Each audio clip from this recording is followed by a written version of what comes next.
the head of the country's central bank floated the idea of dumping the greenback as the world's reserve currency, replacing it with an international currency. Thousands of people gathered to hear Barack Obama deliver key foreign policy speech on his current European tour. His vision for America's place in a new world order. Returning vets could be a risk to our nation. We've got to give them a stake in creating the kind of world order that I think all of us would like to see. And one of the ways it will drive the change is through global governance. I think the new world order is emerging. This is a hoax and a scam which is designed to transfer wealth and power from the private sector to the government sector and from the government of the United States to a world government. And those people who have been yelling, oh, the UN's going to take over global conspiracy government. Theorists. They've been crazy, but now they're right. And who got the money? Hundreds and hundreds of banks. Any bank that has access to the U.S. Federal Reserve's discount. Tell us who they are. No. You know, financial terrorism. They have the ability to tweak the knob. I am proposing that the Federal Reserve be granted new authority. The ultimate goal of the carbon tax and the cap and trade is to destroy production. This energy tax is the largest tax increase in American history. We're actually creating a global warming police. So number one, they can come in, the federal government can come in, inspect your house, and send you the bill. We're setting up a global warming Gestapo. And one of the things that if you talk to our generals, they are desperate for is a civilian counterpart to our military forces. I am fierce. And this is what I wear. Senator Barack Obama's presidential campaign is asking Missouri law enforcement to target anyone who lies or runs a misleading television ad. I've now been in 57 states. I think one left to go. The president, when he was in Europe last week, he met with the King of Saudi Arabia. He appeared to bow. President Obama today proposed something new, something called prolonged detention. Pre-crime is where people are arrested and incarcerated to prevent crimes that they have not yet committed.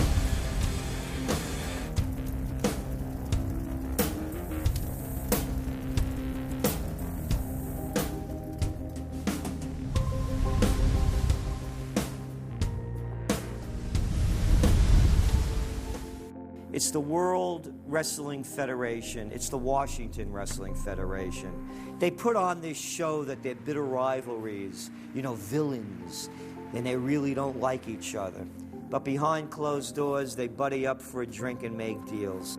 Both the Republican and Democratic parties are owned by the same global elites. And on issues that matter to those global elites, they act as one. They've wrapped themselves in the American flag, and they've talked about preserving American heritage and principles, and all the while they're working to merge us into a new world order where our sovereignty will be destroyed. We'll lose all connection with our American heritage. With Bush, you knew exactly what you were getting. It was there was no iron fist in a velvet glove. It was just the iron fist. Whereas with Obama, you've got the velvet glove and the iron fist. You know, a very sharp guy, very smooth, knows exactly what he's doing. For that reason, far more dangerous than Bush. Well, at the end of last year, I was willing to give Obama the benefit of the doubt. I thought it was premature to write this guy off. But now that he's been in office for a while, it's obvious that he is very tight with the Goldman Sachs and J.P. Morgan's on Wall Street, and he is extremely compliant and pliant to the wishes of the large banks, going back to what we saw with Robert Rubin under the Clinton administration, changing laws in favor of the banks. And he's not doing anything to stop the banks. He's helping the banks continue to do what they were doing under Bush. So, in fact, he's just a continuation of Bush on the subject of markets and finance, which is the most important part of his policy right now. People who voted for Obama wanted real change, and are getting platitudes, are getting a lot of nice talk, but nothing in the way of concrete change is taking place. In this town, business as usual. There's one puppet master that controls the left, and there's the same puppet master controls the right. They control the Republican Party, and they control the Democratic Party. This is not a party issue.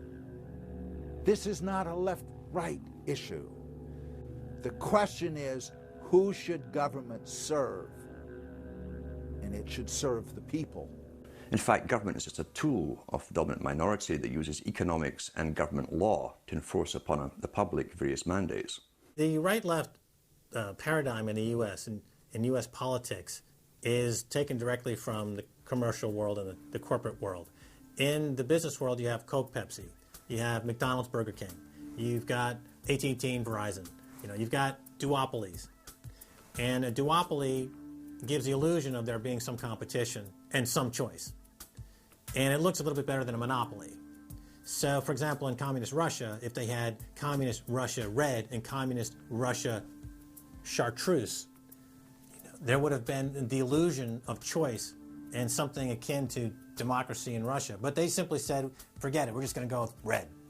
In the U.S., they have this left-right paradigm, which, unfortunately, it doesn't take them out of the hard, cold fact that there is no choice. There's no social justice. There's only one choice, which is to supply more rent to the rent seekers who have now taken the whole system hostage.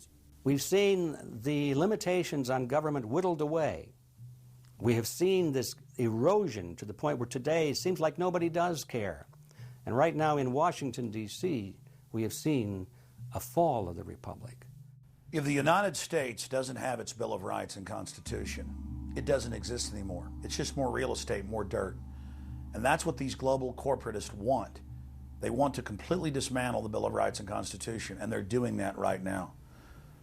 This is the fall of the republic. Our nation is dying.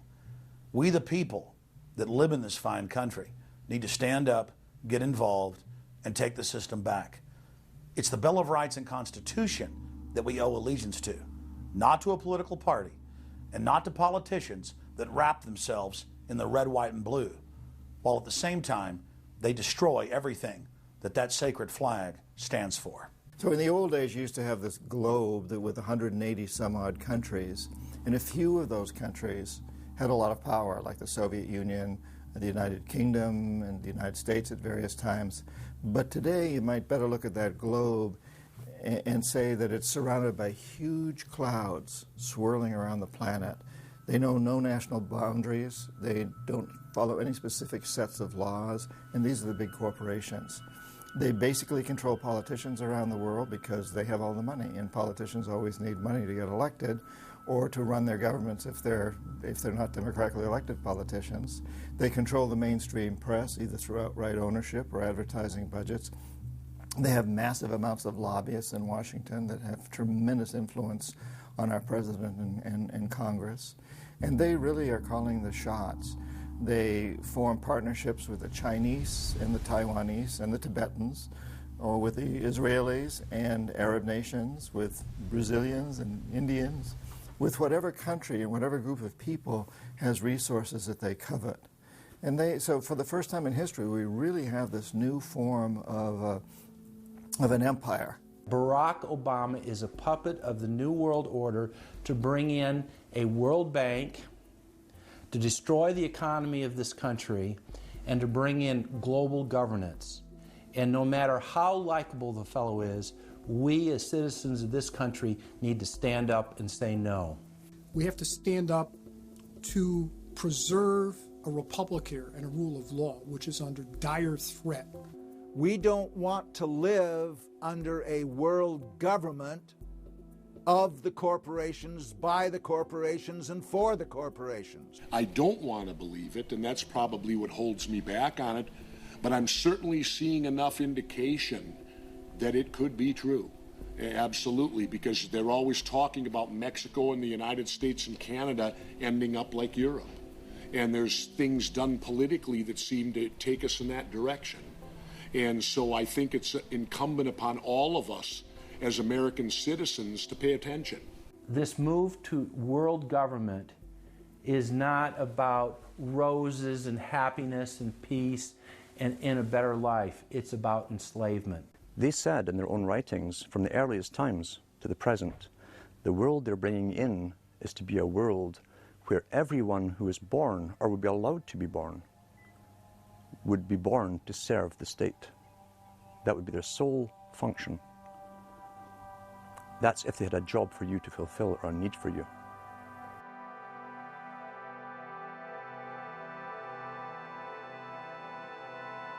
July 4th, 2009. Across the United States, citizens gathered to celebrate the Republic's founding 233 years before. Most people in the crowds were aware that America was going in the wrong direction, that things were changing for the worse. But few could grasp the sheer magnitude of corruption and looting running rampant like a disease through the heart of the nation.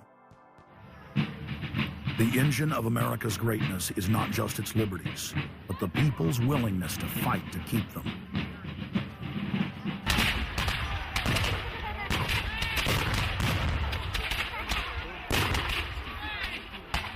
Hundreds of other nations have had much larger populations and greater resources, but have never produced 1/10 of the wealth, science, and art that the United States has. Why?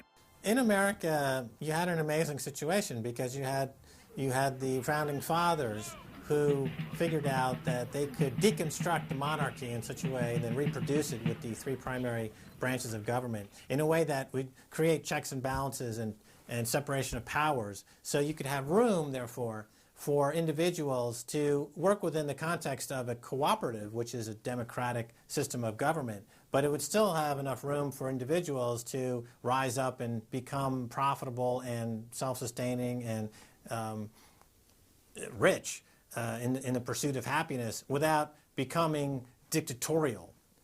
But unfortunately, over the years, since all of those separation of powers have been cut away, and all of the beautiful design by the founding fathers has been co-opted by one corporate entity, one corporate communist entity, you don't have that anymore. So what we have, we're back to where we were before the revolution. You have one monolithic state. For the first 100 years or so of the United States, after the 1700s, when we freed ourselves from British rule, no corporation was given a charter in the United States unless it served the public good. It had to prove that. And then its charter only lasted for 10 years, or sometimes as long as the project to build a bridge or a canal or something lasted. But it had to be up for review, and it could only get charters if it was shown that it was serving the public interest. That changed, primarily because John D. Rockefeller kind of bribed Delaware and New Jersey to begin with into accepting a different system where he said, listen, if I pay you lots of money in terms of taxes, etc., I want to be licensed and not have to serve the public good. I want to be able to get around that law. And state after state after state changed at that point. In the United States, our Constitution and Bill of Rights recognizes that individuals have innate freedoms that can never be taken away by any government. For the first time in history, the people were unbound to reach for their full potential, producing and outcompeting every other nation on earth. The rights of free speech, self-defense, private property, due process of law, and many others ignited a revolution in human development that threatened the despotic rule of monarchs and tyrants worldwide. But the corrupt elites had studied history. They knew that great civilizations could only fall from within. They know from previous experience and history that civilizations come and go and dwindle. They know the reasons why they come and go. Isn't the only hope for the planet that the industrialized civilizations collapse? Isn't it our responsibility to bring that about? Morty Strong, founder of the UN Environment Program, from his opening speech, Rio Earth Summit, 1992. Maurice Strong is the man who said that they would never allow another country to rise up as powerful as America. It will never be allowed to happen again. And he said the best thing we can do is to tear down all the factories, all the top commerce of the United States, and level it and give it back to nature. So that was the advice from this character, who has tremendous power at the United Nations and was picked up and groomed by Rockefeller himself. Over the past decades, since the Kennedy assassination approximately, you've had an ongoing oligarchical transformation of virtually every country in the world. And in the United States, it's taken the form of an oligarchical counter-revolution against the reforms of the 1930s, with the Wall Street interest asserting itself as more and more dominant. And once bankers and oligarchs have power, the things that they do, you could call them a policy. You could call it something like a tropism. It's like the way a plant responds. Naturally, since they're oligarchs, they're going to try to downgrade the standard of living of the vast majority of the population. They're going to claim that the world is overpopulated, that industrialization, industrial pollution, and overpopulation are the main problems that face the world. And they're generally going to try to crush and mortify any kind of popular democracy or mass movements with any kind of progressive content. Nations rise and fall. They knew how debt could never be recuperated. They knew that disease or prolonged war could wipe out the population and the future populations that pay off debt. So these guys all work together. That's why it's no surprise that today you have Lord Rothschild coming out, pushing the latest scam or religion that we must all believe in, which is global warming, which his personal bank, his family's bank in Switzerland, will be in charge of. They've run the system, the whole economic system of the world for the last 250 years. So why shouldn't they also run the economic system for the next few hundred years? The question of a ruling class, oligarchy as a ruling class, is posed by Plato in the Republic, where we find that oligarchy is a constitution full of many evils, where the rich dominate the government by buying it, and the average individual or the poor count for absolutely nothing. Oligarchy is a frame of mind. In other words, if you're a banker, this is already a world view. It's a world outlook, and it implies the policies that have got us here, right? Malthusian policies, zero growth policies, driving down the standard of living, attempts to wipe out all kinds of mass institutions that might be a countervailing force. This is a scientific dictatorship, which Bertrand Russell said, and the Huxleys said, both Aldous and Julian Huxley said they would bring in the scientifically controlled society. It's not just family planning, which really means abortion and so on. It's global planning, which is literally sterilization and abortion worldwide for the ideal reduced society, and not just across the board, through genetics, through the Genome Project, through the constant IQ testing. Globalization has economically destroyed the world. You've got at least 40 to 50,000 people who die every day worldwide from starvation, malnutrition, and diseases which can be cured for pennies, such as diarrhea. And if you ask one of these Malthusian oligarchs, don't you think that something should be done to raise the standard of living in Africa or South Asia? They'll say, no, we can't do that. That would wound the planet. That would oppress Mother Earth. So that's oligarchy. Class consciousness in this sense is absolutely essential. If you think that bankers are the same as you, you're wrong. F. Scott Fitzgerald once told Hemingway, you know, the rich are different from us. And Hemingway said, yeah, they have more money. And F. Scott Fitzgerald replied, no, it's something much deeper. It's a whole different world. To be an oligarch, to be a Rockefeller or something of this sort, means that you're in a completely different world with values which are the reverse of human values. Now, if you allow the oligarchs to continue to dominate, the destruction of world civilization is a matter of a few decades at the very, very most. So, choose. To force their agenda through, the elites are employing one of their favorite tools, artificial crisis creation, also known as the Hegelian dialectic of problem-reaction-solution. You never want a serious crisis to go to waste. And what I mean by that, it's an opportunity to do things that you think you could not do before. The Earth's ruling elite are first and foremost monopoly men. The founder of the Rockefeller clan summed it up simply when he said, competition is a sin. Rockefeller himself said that competition was a sin. And people quipped at that, thinking it was one of his little jokes. He made many jokes about saving pennies and stuff like this. But in reality, he was telling you a truth, that competition to a man like him, who worked for a much larger organization, competition truly was a sin. And The cartels have been formed ever since, have become much bigger, more powerful cartels which can literally command governments, sometimes to go to war on their behalf, have occurred. The economic crash of 2008 and 2009 was an engineered crisis designed to cripple sovereign nations globally to make way for a world currency and a new bank of the world. China's holding, what, 1.5 trillion worth. All over the world, they're holding U.S. currencies. They want to get out of them in a way where they're not going to lose on their investments. There's going to be a world currency. There's going to be a new reserve currency. They're going to push it through the IMF. That's going to be the banksters that are going to be in charge of it. It's going to happen, and it's going to happen sooner rather than later. There was also a question to Geithner. Do you think that the U.S. dollar ought to be replaced? And he blew it. He had a moment of candor where he said, yeah, we're considering that. So on that day, the dollar went down 1% within a couple of minutes. Chinese government proposal about a global currency and about the IMF regulations, the new IMF idea about general agreements to borrow and having a faster ability to disperse to the emerging markets. As I understand this proposal, it's a proposal designed to increase the use of the IMF's special drawing rights. And we're actually quite open to that suggestion.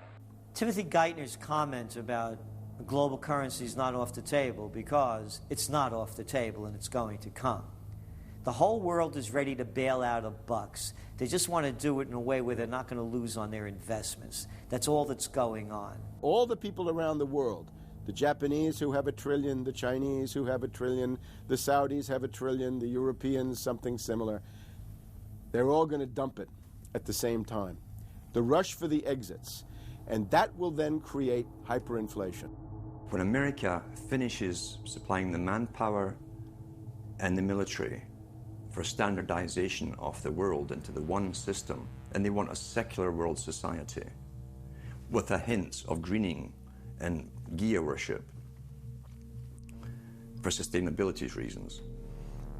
America, as they're finishing off this agenda, they'll be pulling the rug from underneath Americans at home at the same time towards the latter stages. When the dollar starts to slide, and this was always the nightmare of Paul Adolph Volcker, who is now sitting in the Obama White House, once the dollar starts to go, there's nothing to stop it. There's no useful way that you can stop it once it begins to gather momentum. So I think we're facing the probability of some form of dollar panic combined with hyperinflation sometime during the Obama presidency. They're now pulling the rug away from under the feet of the people. They're becoming rapidly a non-manufacturing country. Any country that can't manufacture its own goods, even for self-defense, therefore is no longer sovereign, independent, and able to sustain itself, which tells you that this is all part of the plan. It started with the very beginning when you established that there was a Federal Reserve System given the power of the state to create money out of nothing and to do so without any regard to the will of the people, without any regard to what's behind the money system.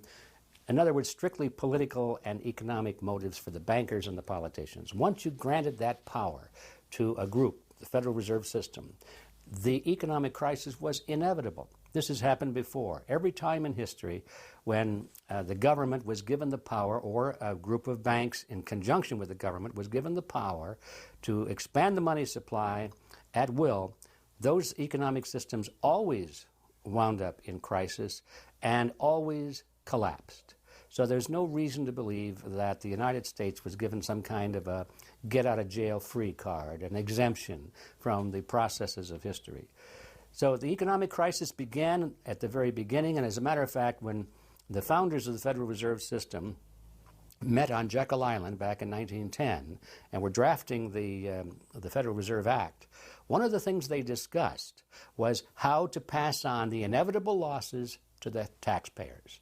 They knew that inevitably something like this would happen, and they knew that there had to be some way to get out of it without destroying the banks, of course, because they were the banks. And they said, aha, we'll go into partnership with the government, we'll take our cartel agreement and pass it into law, call it the Federal Reserve Act, and we'll make the taxpayer come online and be responsible to bail us out if and when the failure finally comes. Who's going to soak up the derivatives? Who's going to soak up the debt? Who's going to be penalized? And right now, it looks like Wall Street's getting bailed out, and the little guy in the middle of Main Street America are all going to pay the penalty. Can the economy be turning around here? Are happy days here again? And can we actually have growth without jobs? Is this an oxymoron, jobless recovery? We're going into the greatest depression. There will be no job growth. Unemployment will continue to escalate. Along with it, so too will crime, poverty, kidnappings, boss snappings. And the more things spin out of control, the harder the hammer is going to come down by the federal government to keep everyone in control. Power is much, much more important to them than money is. Money is only a way to the means. Power is the end result. The elite's main goal is to destroy national sovereignty and individual independence. To consolidate their grip on power, the banksters create artificial debt bubbles that are mathematically impossible to pay back. These are those sinister, toxic assets, the complex financial instruments that they talk about but never really name. They're paper based on paper. They're credit default swaps, collateralized debt obligations, mortgage-backed securities, asset-backed securities, structured investment vehicles, auction rate securities, and so on down the line. It's an immense mass of cancerous, fictitious, speculative paper, bloated in value, impossible to bail out. Triage the derivatives on their books. There's no way to bail out a $1.5 quadrillion black hole of derivatives, but nevertheless they tried. The Wall Street cronies are crooks. If you leave the vault to the bank open, these people are going to help themselves. The job of the government is to make sure there's somebody there to make sure the vault is closed, and very few people have the combination.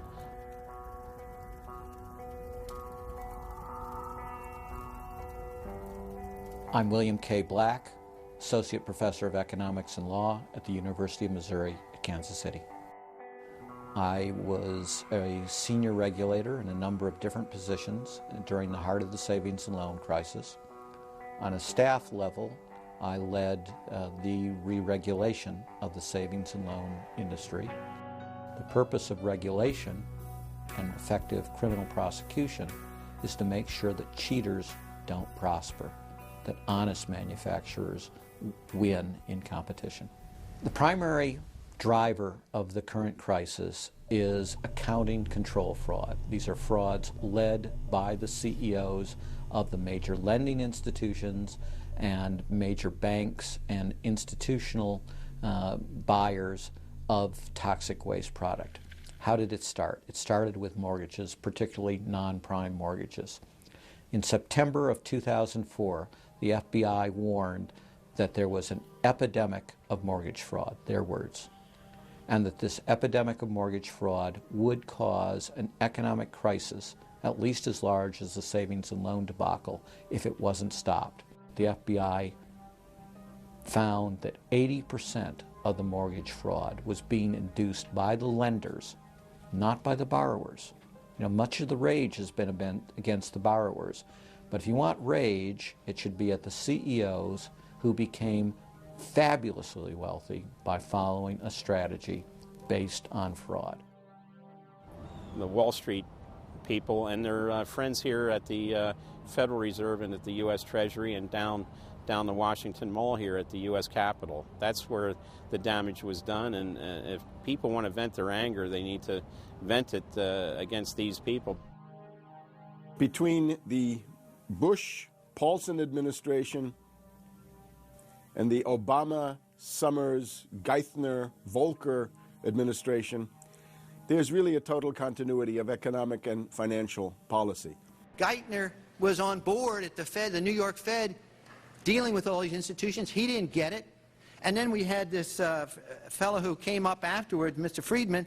He was on the Goldman Sachs board, and he didn't last too long as the Fed chairman. Why? Because he had a conflict of interest. Is it possible that there's so much conflict of interest here that all you folks don't even realize that you're helping people that you're associated with, and you should be recusing yourself for America's ethics?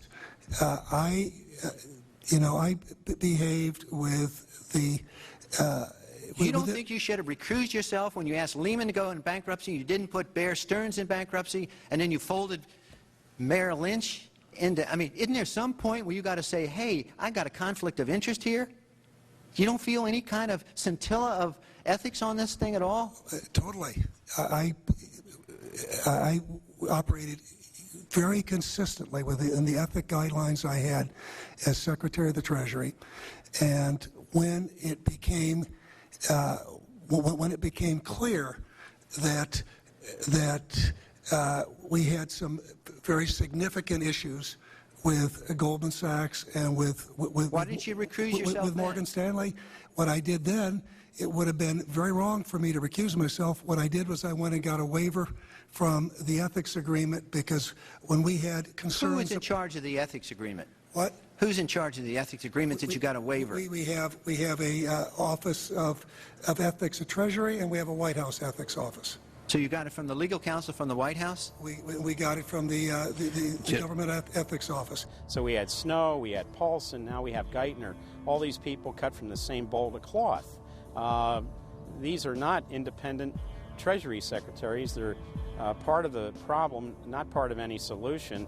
And it would have been nice to see President Obama effect some change in Treasury, but of course, he went and got a Wall Street insider as his Treasury Secretary. Everything that's speculative, parasitical, cancerous, bloated from all these administrations, going back to Carter and even beyond, comes together in the Obama administration. With Volcker, with Summers, who's part of the economic crimes under Clinton, the guy who brought you derivatives and the abolition of the Glass-Steagall firewall. You could not have gotten a more perfect setup for a takeover from a previous government, the Bush regime, than the Obama regime. Now, there are some authors out there already saying that it's the same bunch, and it's true. It's the same bankers who put the same boys forward. Obama, far from helping the public and giving them something new or giving them more power and say over their own affairs, has actually sided immediately with the bankers who once again have robbed the public blind, and now they must get bailed out by your tax money. Obama does it all with left cover. He makes you think that he's somehow different from Bush, that this is somehow benevolent, that he cares about the poor. And in reality, this is the cruelest hoax and the most bogus sham. Obama is 1,000% devoted to Wall Street interests.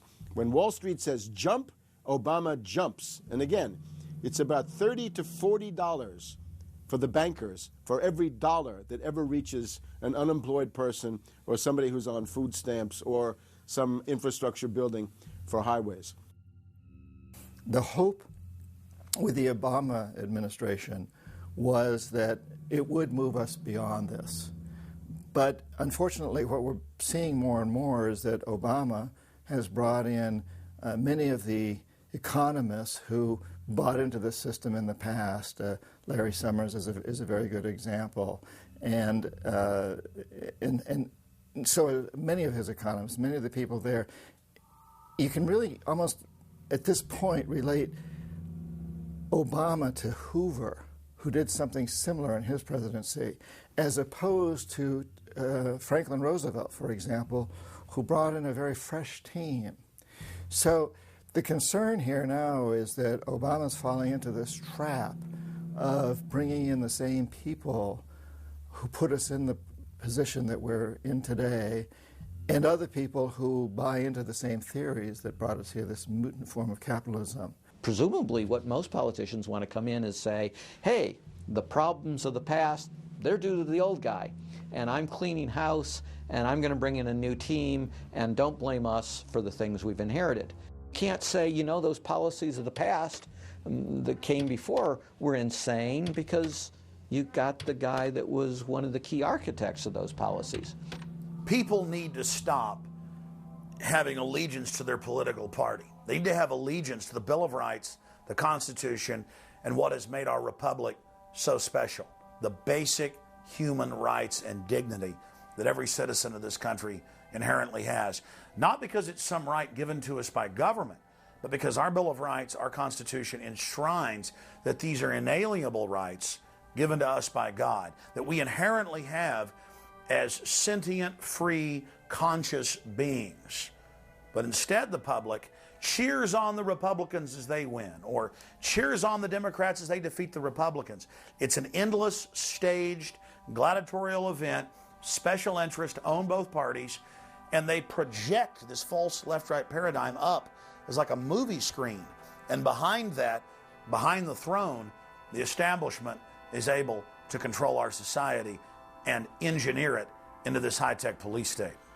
If you try to let the finance oligarchs who created the crisis turn around and say they're the doctors who are going to get you out of the crisis, they will dig you deeper and deeper into the bottomless abyss of world economic depression, financial collapse, and disintegration. The Democrats have really done more to destabilize the American economy and to help the big banks on Wall Street than the Republicans have done. I would imagine that the Republicans know a little bit more about finance and markets enough that when someone like Goldman Sachs asks the Congress to change laws as they did in the 90s to do away with position limits on the futures contracts, the Republicans would have said, no way, that's completely inconsistent with any notion of a fair market. But the Democrats, I have a feeling, are just not financially literate enough to say no. And I think that Goldman has very shrewdly positioned themselves with the Democrats, because the Democrats typically, like many NGOs that I've run into, they seem to have a complete inability to comprehend these issues of markets and finance and how it relates to social justice. So under the Democrats, we also saw the repeal of Glass-Steagall. Glass-Steagall said there's an inherent conflict of interest between the commercial banking side, which is the lending side, and the investment banking side, which is taking an ownership position. And we have to end this conflict of interest by separating these two entities. You can have investment banks and you can have commercial banks, but they have to be separate. Do you think that the repeal of Glass-Steagall was a tragic mistake? No, I don't think so. You could be a commercial bank like Chase Manhattan, or you could be an investment house like J.P. Morgan, or a bank like Bank of America, or an investment house like Merrill Lynch. But you couldn't be both. And as the 90s went on, the screaming hyenas of Wall Street were demanding that this prohibition, this regulation, be abolished. This was an illegal and inappropriate form of casino. The derivatives were being used, and they were being unregulated, and people were getting 30 to 1, 40 to 1, 50 to 1, and sometimes 100 to 1 profits on the way up. And remember, derivatives are a zero-sum game, so there's nothing there. It's not like a piece of stock in General Electric or Ford or something like that where there's supposed to be some value. Derivatives have no value. But the very people, Summers and Gettner and all the people at Goldman Sachs and J.P. Morgan who created these things made not millions or billions, but trillions on the way up. And now that these things are crashing, the very same folks are now put in charge of regulating these things and in charge of the bailout, and they are giving money to the very rascals that created this problem, took the profits. The problem cannot be fixed. And this is on Obama's watch right now. You have so many different schemes and mechanisms at play. It's sort of like after there's a blackout, people in some parts of the country have been known to loot the local stores. They go in, they grab the televisions, and they grab the stereos. And basically that's what the Wall Street gang has done. They've just engaged in this massive looting of of money from their own companies and now from the U.S. Treasury. There was a lady called Brooksley Born. She was the head of the Commodity Futures Trading Commission under Clinton. And she said, look, we have these derivatives. Why don't we at least make them reportable so we know how many there are and where they are? And she writes in a biographical account, she said, I picked up the phone and Larry Summers was screaming at me that I was interfering with the wonderful inventiveness and ingenuity of Wall Street and their ability to come up with new financial products, such as these derivatives. Brooksley Born was the chair of the Commodities Future Trading Commission, CFTC, which regulates many financial derivatives. And she said there's a grave danger out there in the form of these credit default swaps. And credit default swaps are an exotic financial derivative, or moderately exotic financial derivative, were sold on a bright, shining lie that they were supposed to make markets more efficient. In fact, they allow utterly insane gambles, and they're really great devices for accounting fraud as well. She actually says, I'm thinking of adopting this regulation. The Clinton administration goes berserk, and in particular Larry Summers, but also Rubin. Now behind Larry Summers, there's another layer. Bob Rubin of Goldman Sachs, the Clinton administration, and Citibank. And he also thought that derivatives were a wonderful thing for the U.S. economy, and he made sure that they were never regulated. We can't forget Alan Greenspan over at the Federal Reserve. Now, you look at Summers, he is sitting in the White House today making policy for Obama. Summers tells Obama what to do. Summers tells Geithner what to do. He's also got some of his hatchet people in the administration. Mary Shapiro runs the Securities and Exchange Commission. She refuses to ban naked short selling and other market manipulations. You've also got another guy called Gensler over at the Commodity Futures Trading Commission today. He is an acolyte and a supporter of the derivatives bubble. We made the new CFTC chair a guy who had helped to kill Brooksley Born's reform initiatives. And we just did this under the Obama administration. This was a pre-registered, pre-organized, predetermined event. Anybody who knows that if you allow the banks to become unregulated financial institutes with tsunami-like, weapons of mass destruction-like financial instruments like derivatives, to allow that to run up to levels that are 50, 100, 200 times the gross domestic product with no value. They know that they are taking the profits on going up, but they also know that the end result is the destruction and gutting of this economy. The scam is simple. The insiders buy hard assets and political influence as the fiat bubbles expand. And then, at a time of their choosing, they purposefully implode the bubble. You've got a very small group of people, and the Federal Reserve and the global central banking system and the Bank of International Settlements in Switzerland, who are purposefully managing the boom and bust, credit supply, credit contraction, money supply growth, money supply contraction, to create artificial roller coasters and artificial volatility that they can trade around without taking any risk. It doesn't cost them any money. And if they do make a mistake because they're, as George Bush said, oh, the bankers on Wall Street are drunk. It is uncertain. There's no question about it. Wall Street got drunk. That's one of the reasons I actually turned off the TV cameras. Let's say they walk in one day and they push the wrong button and they lose the bank $1 billion or $5 billion or $100 billion. They can appeal to the government to bail them out. It's a totally asymmetric relationship between bankers and the rest of the economy. If they make a mistake, they get bailed out. If everyone else makes a mistake, they get put in jail, called a terrorist, and we never hear from them again. But it's a more sophisticated form of slavery. And we're going through it today. We see the taxation is going up all the time with the supposed crash of the banks that was not a happening out of the blue. It was set up for this time. They could have kept it going for another few years if it suited them, and then crashed all the bubbles. But now is the time. As they say in their own writings, now is the time. One of the great benefits of an economic model from an economist standpoint is you can basically get whatever results you want. You can manipulate the inputs to make that happen. And that makes it a very easy tool to use to hoodwink other people.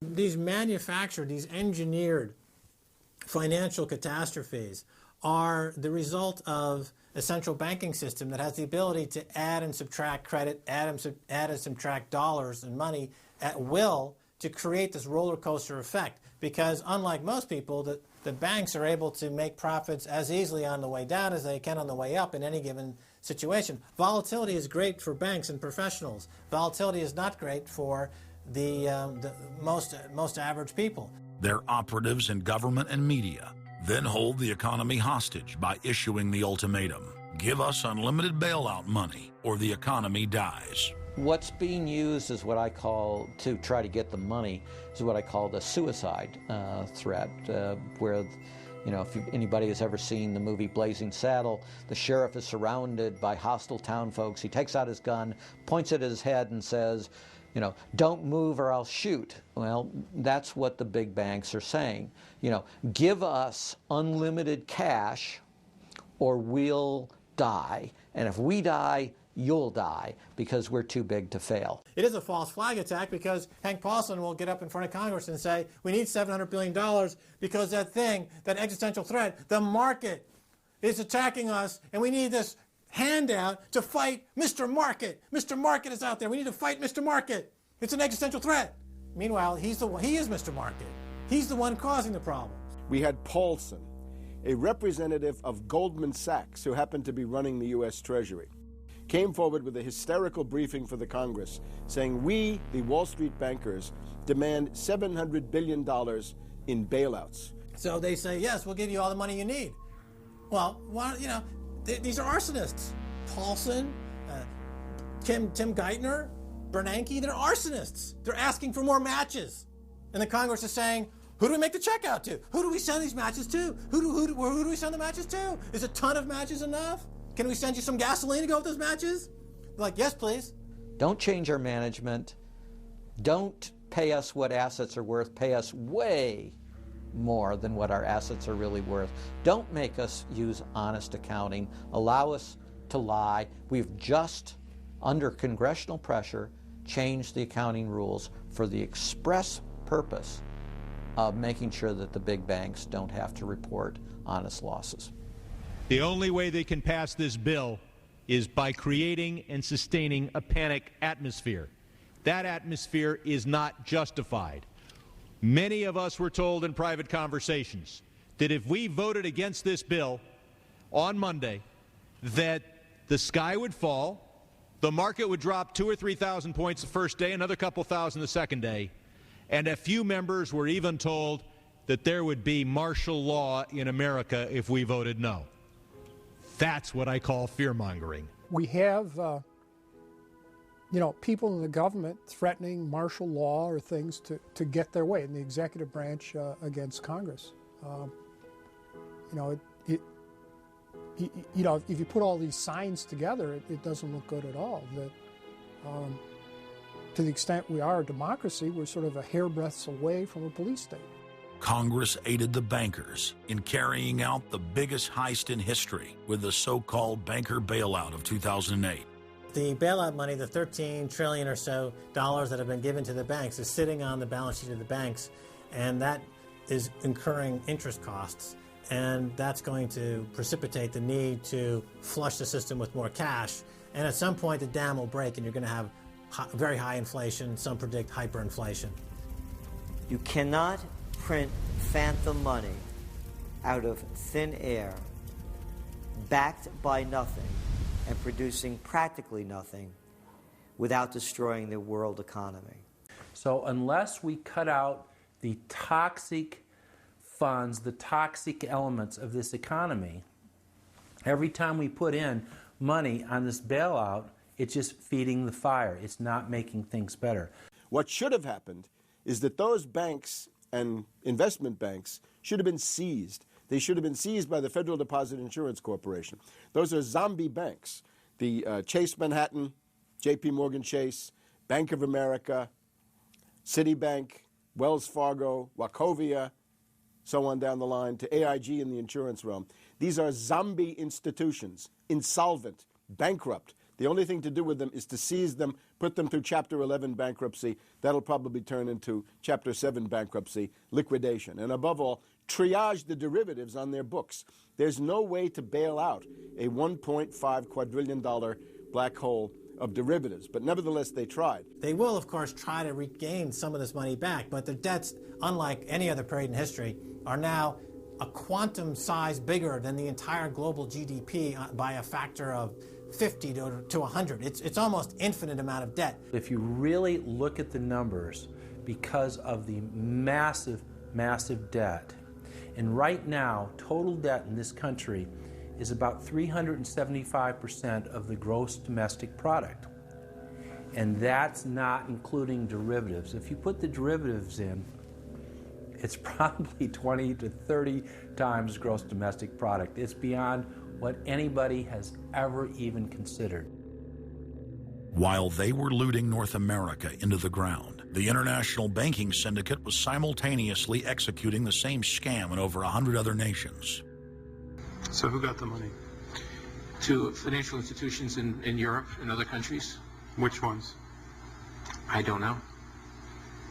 $500 billion and you don't know who got the money? Well, Obama's got one difficulty with this Congress. It's the number of freshman Democrats that got elected. Many of these people know that they got their seats from, and many of which got seats in the Senate and Congress from long-held Republican seats. They know that the people back in their states and in their constituencies will not tolerate this any longer. So up against the Republicans and the blue dog Democrats are these freshman congressmen, Democratic congressmen and senators, and they're not. They don't seem like they want to go along with the program. So if there's any hope, it'll come from these freshmen. The Constitution says no money shall be drawn from the Treasury, but in consequence of appropriations made by law. This money is not drawn from the Treasury. Well, let's talk about that. Do you think it's consistent with the spirit of that provision of the Constitution for a group like the FMOC to hand out $500 billion to foreigners without any action by this Congress? Congress approved it in the Federal Reserve Act. When was that? Quite a long time ago. I don't know the exact date. 100 years ago? The original act is 1914, I believe. I don't know whether this provision was in 1914 or not, but the Federal Reserve Act was in 1913. All right, and at that time, the entire gross national product of this country was well under $500 billion, wasn't it? I don't know. Is it safe to say that nobody in 1913 contemplated that your small little group of people would decide to hand out $500 billion to foreigners? What the bailout legislation really did was give a blank check backed up by U.S. taxpayers to offshore megabanks. Of course, Congress has oversight. If you read the Constitution, our founders were very clear. Anything to do with taxes and money is put into the hands of both houses of Congress together. Both houses of Congress together must approve it. Because it's a buck, because that's why we fought the revolution. Taxation without representation was part of it. Foreign banks, Société Générale of France, about 10 billion for a French bank. Deutsche Bank of Germany. Did Deutsche Bank need the money? How much did they get from the bailout? Well, they told us they got $12 billion from the bailout. And Barclays Bank of Britain, $10 billion. So you're up to almost $50 billion to bail out a series of foreign banks that were derivatives counterparties of AIG, plus Goldman Sachs. This is the biggest swindle, not only in the history of the United States, this is the biggest swindle and transfer of wealth in the history of the Western countries. And we've seen all these cronies from Wall Street with the combination to the vaults around the country, and they've just looted the Treasury and the banks and the securities industry dry. This is by probably an order of magnitude the biggest fraud in history.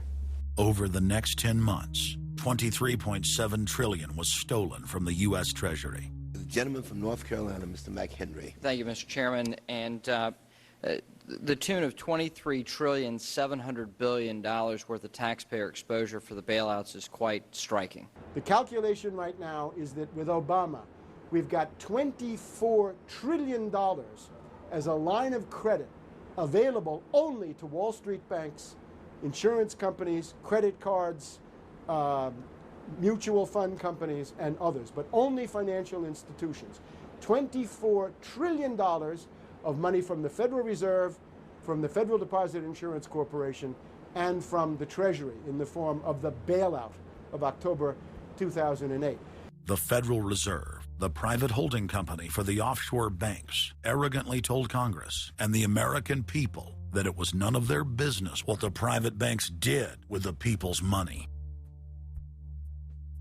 One very interesting exchange. Senator Bernie Sanders of Vermont asking Bernanke, we have given upwards of $2 trillion to various financial institutions. You've got to tell me, where did the money go? And Bernanke simply stonewalls and says, I won't tell you. And who got the money? Hundreds and hundreds of banks. Any bank or that has access to the U.S. Federal Reserve's discount. You tell us who they are. No. Do you have to be a large, greedy, reckless financial institution to apply for these monies? There is no subsidy. There is no capital involved. There is no gift involved. It is a collateralized, short-term liquid loan that is both over-collateralized and is recourse to the company itself. We have never lost a penny doing it. And how can other institutions get those loans as well? According to the law, we are supposed to be lending to depository institutions. Let me just say this, Mr. Chairman. I have a hard time understanding how you have put $2.2 trillion at risk without making those names available, those institutions public. And we're going to introduce legislation today, by the way, to demand that you do that. It is unacceptable to me that that goes on. Behind me, the Federal Reserve is probably the least transparent agency in the federal government. One could even argue that the Central Intelligence Agency is more transparent than the Federal Reserve. The fact is that the American people want to know more of the secrets of the temple, as the book was before you were born, The Secrets of the Temple. The Fed, as you know, is just a monopoly by the bankers. This is simply putting the foxes in charge of the hen house. Personally, I'd be in favor of Congress just nationalizing the Fed and getting the bankers out of there. They're just stealing from the American people. Put it directly in the hands of Congress and let Congress decide, rather than this cabal of bankers deciding their own rates of profit at the expense of the American people. Since the Federal Reserve's creation in 1913, patriots have labored tirelessly to alert the American people to the true nature of the Federal Reserve.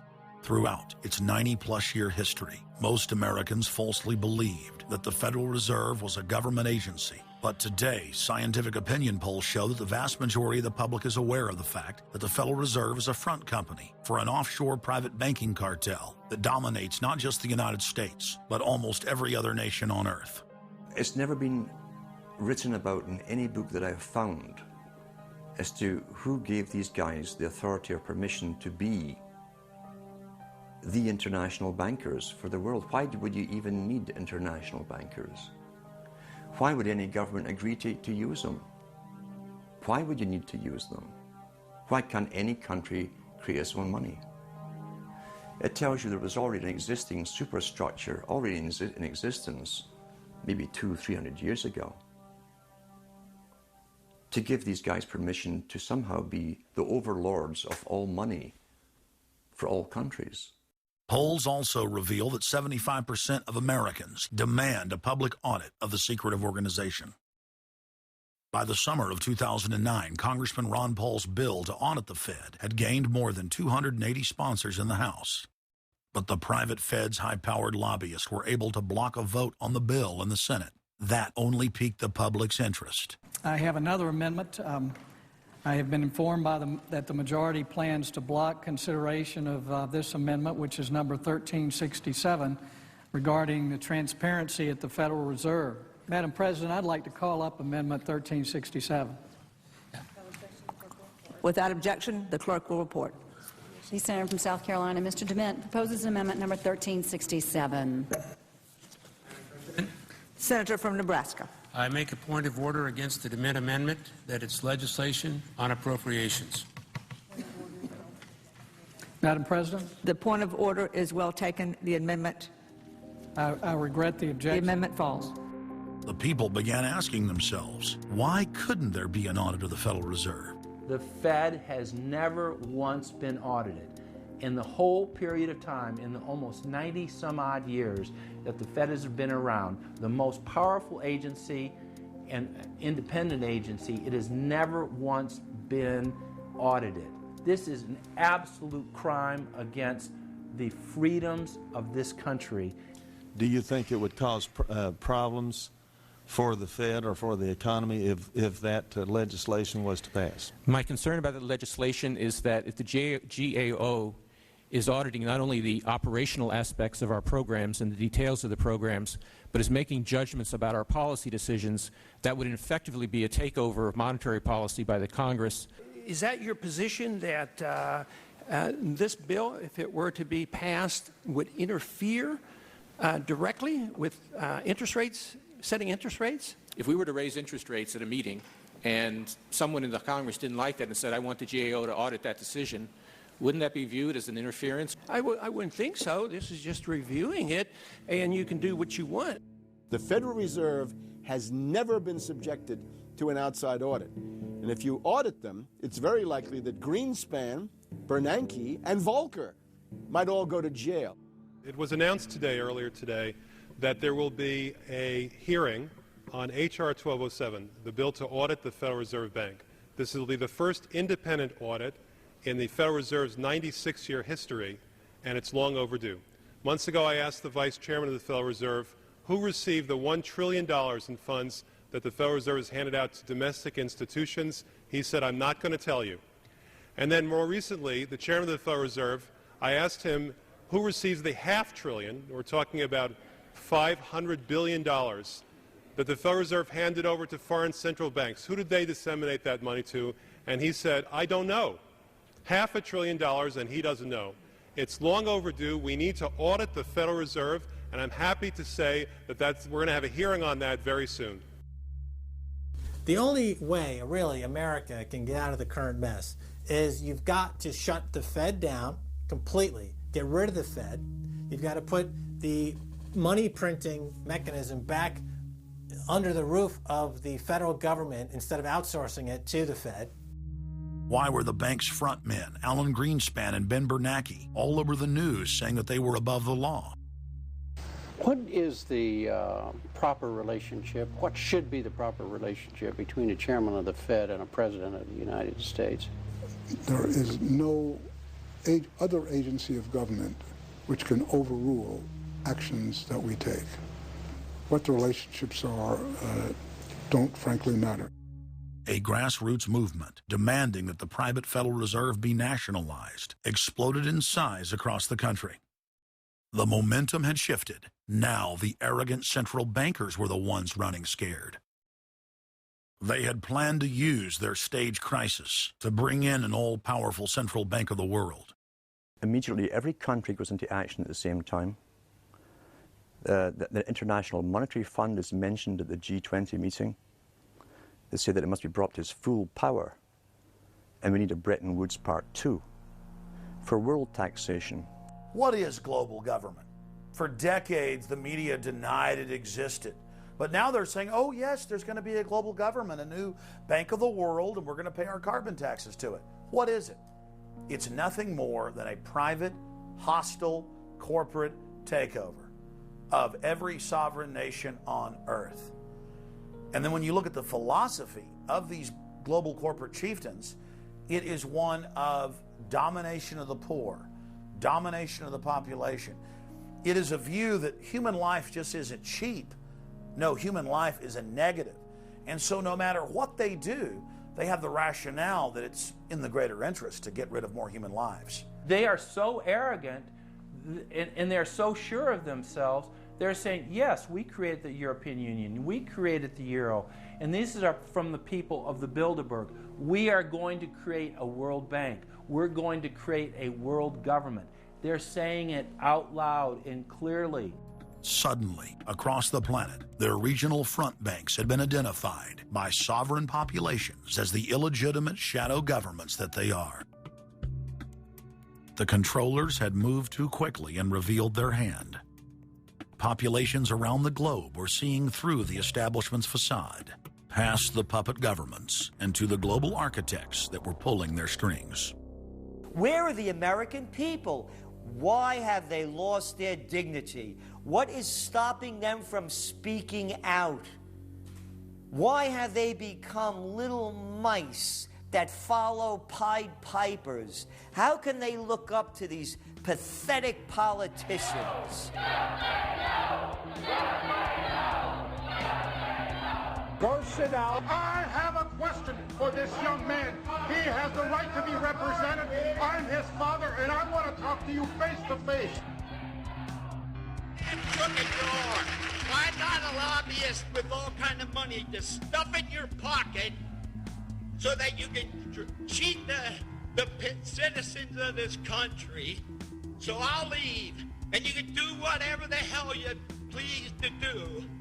One day God's gonna stand before you, and he's gonna judge you and the rest of your damn cronies up on the hill. And then you will get your just desserts. As the public begins to awaken to the fact that Barack Obama has cold-bloodedly betrayed the pledges he made to the American people, the establishment media and Democratic leaders have invoked the tactic of divide and conquer. I think they're astroturf. You be the judge of carrying swastikas and symbols like that to a town meeting on health care. An overwhelming portion of the intensely demonstrated animosity toward President Barack Obama is based on the fact that he is a black man. Desperate to ram their agenda through, they have played the race and class cards. You start to wonder whether, in fact, the word socialist is becoming a code word, whether or not socialist is becoming the new N-word. When I heard people going after the First Lady and the number of staff people they have, it sounds racist to me. It is essential that the establishment play the population off against each other, along the lines of Republican, Democrat, liberal, conservative, black and white. As long as the people are fighting with each other, they can never get together and remove the corporate dictatorship that has criminally seized power through the national security state. Just as George W. Bush betrayed his foolish followers, so must Obama, because his only allegiance is to his offshore masters. President Obama today nominated Ben Bernanke for a second four-year term as Federal Reserve Chairman. The president called his actions on the global financial crisis bold and out of the box. As an expert on the causes of the Great Depression, I'm sure Ben never imagined that he would be part of a team responsible for preventing another. But because of his background, his temperament, his courage, and his creativity, that's exactly what he has helped to achieve. And that is why I am reappointing him to another term as chairman of the Federal Reserve. So Obama has made it quite clear by his actions, never mind his words, his actions, as to who owns him, who he works for, and who he serves. And it's not the American people. It is so obvious to anyone paying attention that the President of the United States is not the real person in control. Whether it is Gerald Ford or Jimmy Carter or Ronald Reagan or Clinton or Bush or Bush, Obama is no different. And to think that he is an independent figure is just crazy. And as Franklin Delano Roosevelt said, presidents are selected, they are not elected. Obama pledged that he would end NAFTA and GATT, and has since fought to expand both of them. Obama promised that he would have the most transparent administration ever, and he is already more secretive than Bush and Cheney ever were, even making it a secret who visits the White House. I can make a firm pledge If your family earns less than $250,000 a year, if you make less than $250,000 a year, if you are a family making less than $250,000 a year, you will not see your taxes increased a single dime. You will not see your taxes go up. You will not see your taxes increase one single dime. Not your capital gains tax, not your payroll tax, not your income tax, no tax. Not your income tax, not your payroll tax, not your capital gains taxes, not any of your taxes.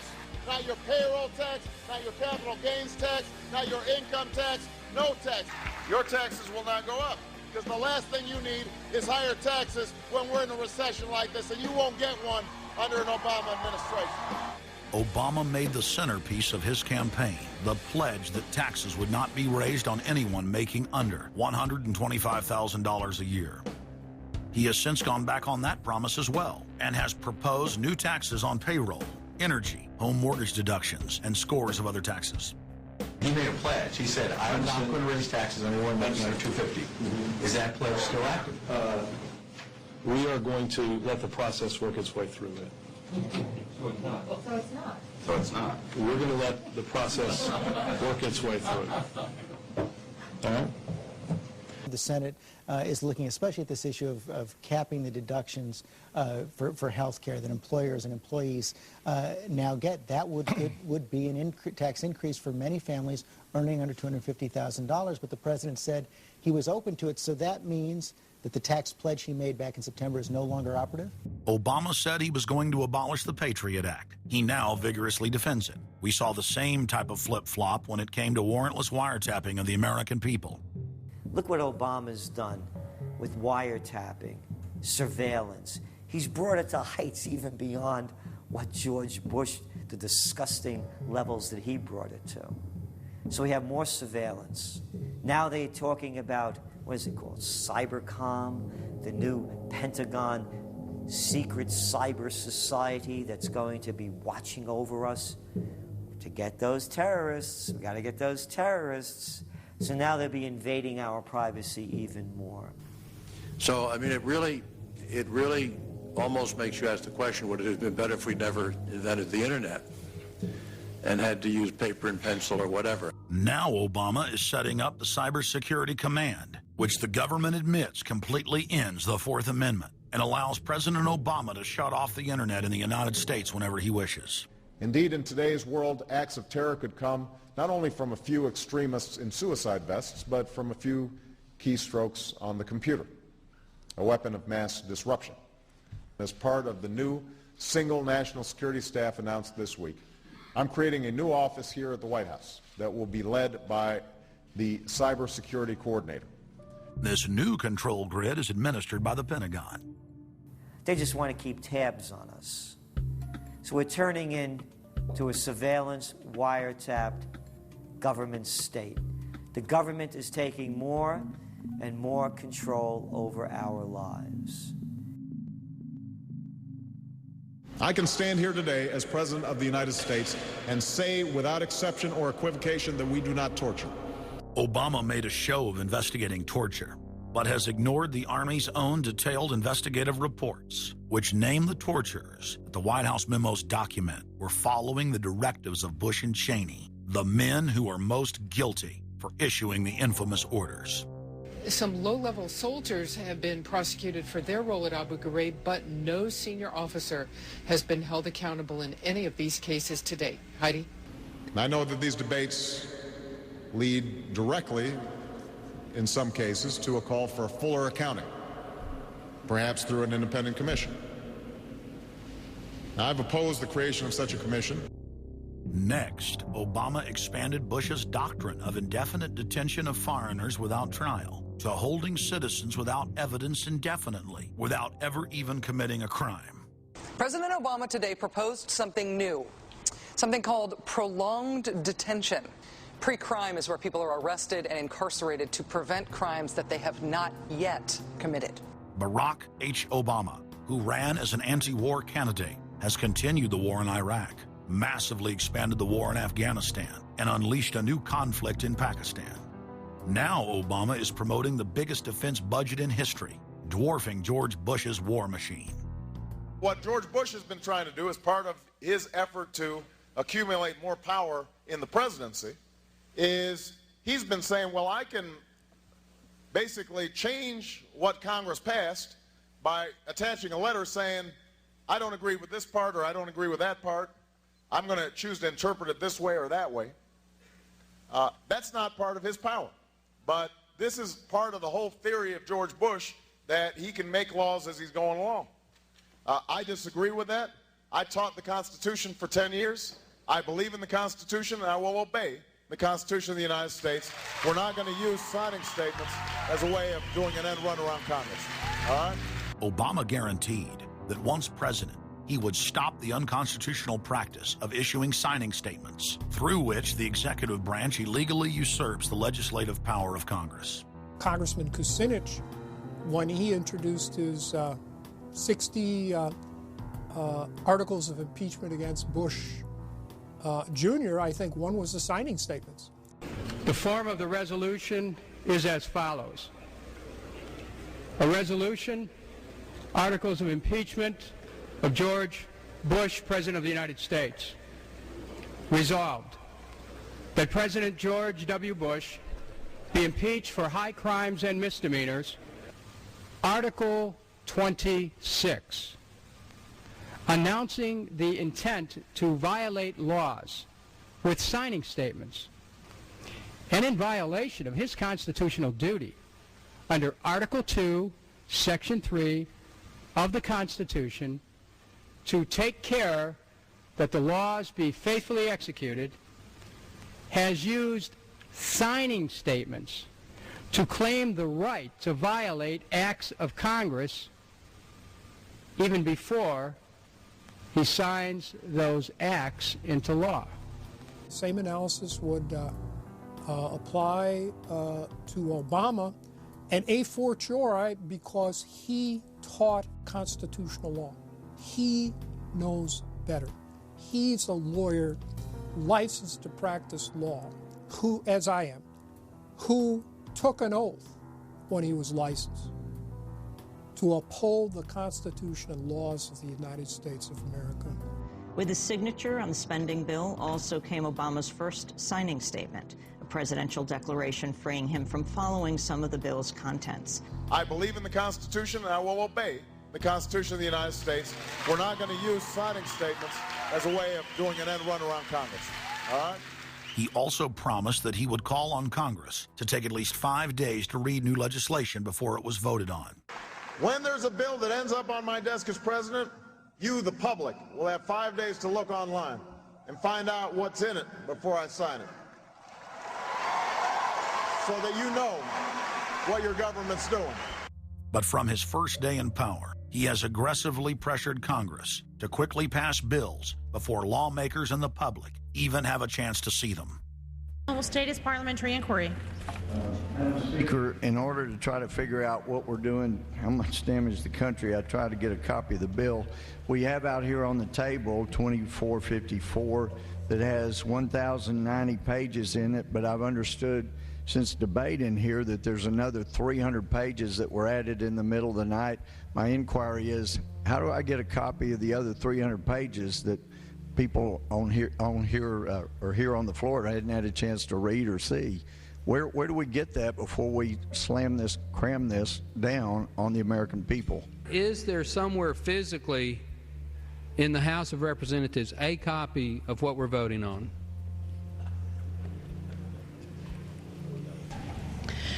The gentleman has not stated a parliamentary inquiry that the chair can answer. Mr. Speaker, I have to say that I am outraged. Here we are getting ready to vote on a piece of legislation, and we haven't even seen 300 pieces of this legislation. No one can even find the bill or even knows where it's at. Obama swore that he would never put lobbyists or donors in his administration. Treasury Secretary Timothy Geithner appointed Mark Patterson, and this is a former top lobbyist for Goldman Sachs, as his chief of staff. And then last week there was a lot of buzz over William Lynn. He was appointed to the #2 position at the Defense Department. William Lynn, also a former top lobbyist for Raytheon, which is one of the 5 largest defense contractors. He has now broken all previous records by cramming his administration full of contributors and lobbyists who openly write legislation being proposed by the White House. There's a good reason Obama doesn't want to give the people or Congress any time to read the bills. I'm still needing a copy of the other 300 mysterious pages that we don't get to see here. Shortly after the 2008 election, Vice President Joe Biden confided to top supporters that it was essential that their program be implemented at lightning speed. Because their agenda was so unpopular, they knew Obama would lose support quickly. Obama's handlers were in a race to pass a raft of legislation before the people discovered that Obama was just a slicker, updated version of previous puppets. Obama is the New World Order's closer. It's his job to repackage and solidify the tyrannical policies of George W. Bush as progressive and trendy. So part of my job, I think, as president, is to make government cool again. Chris Hedges, author of Empire of Illusion, explained it succinctly. President Obama does one thing, and brand Obama gets you to believe another. This is the essence of successful advertising. You buy or do what the advertiser wants because of how they make you feel. Through Obama, the global establishment are now putting their entire program into high gear. Obama is attempting to dismantle the Second Amendment with more than a dozen victim disarmament bills now in Congress. The key is going to be, I think, for us to come together and say people do have an individual right, and there's nothing wrong with common sense gun laws. Hate crime and cyberbullying bills in the House and Senate would effectively criminalize free speech protected under the First Amendment. It is absolutely true that NAFTA was a mistake. A senior member of the Obama campaign called the Canadian government within the last month to say that when Senator Obama talks about opting out of the free trade deal, the Canadian government shouldn't worry. The operative said it's just campaign rhetoric and don't take it seriously. Campaign officials called the U.S. ambassador to Canada and say, don't worry, it's just campaign rhetoric about NAFTA. The Canadian government put out a statement indicating that this was just not true. So I don't know who the sources. It wasn't true. Amid all of the denials, sources at the highest level of the Canadian government who first confirmed that a call was made, late this afternoon reconfirmed that a call was made. President Obama is promoting the creation of a North American Union and is attempting to expand NAFTA and GATT. President Obama is pushing nation-ending blanket amnesty for more than 20 million foreign aliens living illegally inside the United States. He's also overseeing the hijacking of health care by the federal government, which will nationalize more than 20% of the U.S. economy. And you want us to believe that a government that can't even run a cash for clunkers program is going to run 1/7 of our U.S. economy. No, sir. No. Obama is continuing the transfer of national sovereignty to unelected international bodies like the United Nations and World Trade Organization. And most important of all, under the cover of banking reform, Obama wants to hand dictatorial power over the United States economy to an offshore private banking cartel known as the Bank of the World. Richard, what happened to all those threats from France's president about storming out and about having a global regulator who is going to reach across borders and be able to deal with markets no matter what country they were in? They have opened up the idea of there being some form of other regulator across countries, and I think that's going to come back. So is this some sort of new world order, which Gordon Brown kind of alluded to? I think a new world order is emerging, and with it the foundations of a new and progressive era of international cooperation. The finance heads of the 20 industrialized nations met again in late September of 2009 at the G20 summit in Pittsburgh, Pennsylvania. At that meeting, ministers called for an end to the dollar as the world reserve currency. They also called for a strengthening of global governance and called for a new world order. While the bankers were busy carving up the world at the G20 summit, Barack Obama was in New York City at the United Nations because he's got a new job to chair the United Nations Security Council, the most powerful position in the world government body.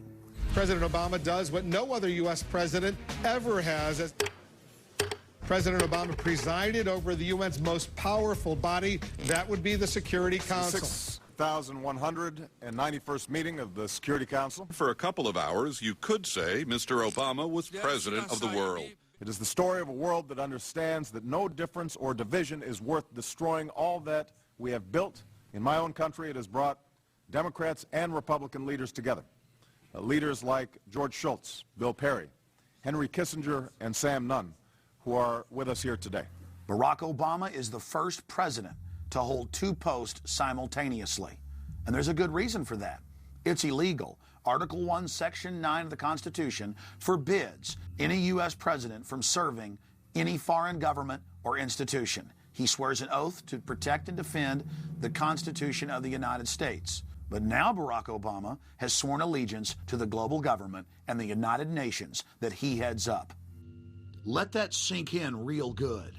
Barack Obama now heads the United Nations Security Council. You cannot serve two masters, and Obama isn't. He's selling out the last vestiges of sovereignty that this country had.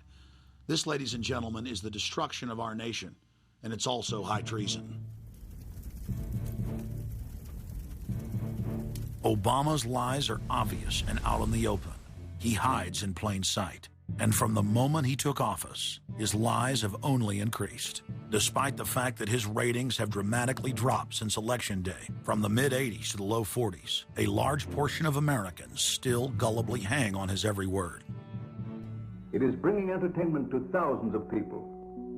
Through its magic, we are able to enjoy a combination of the radio, motion pictures, and the stage, right in the comfort of our own homes, simply by pushing a button and turning a dial.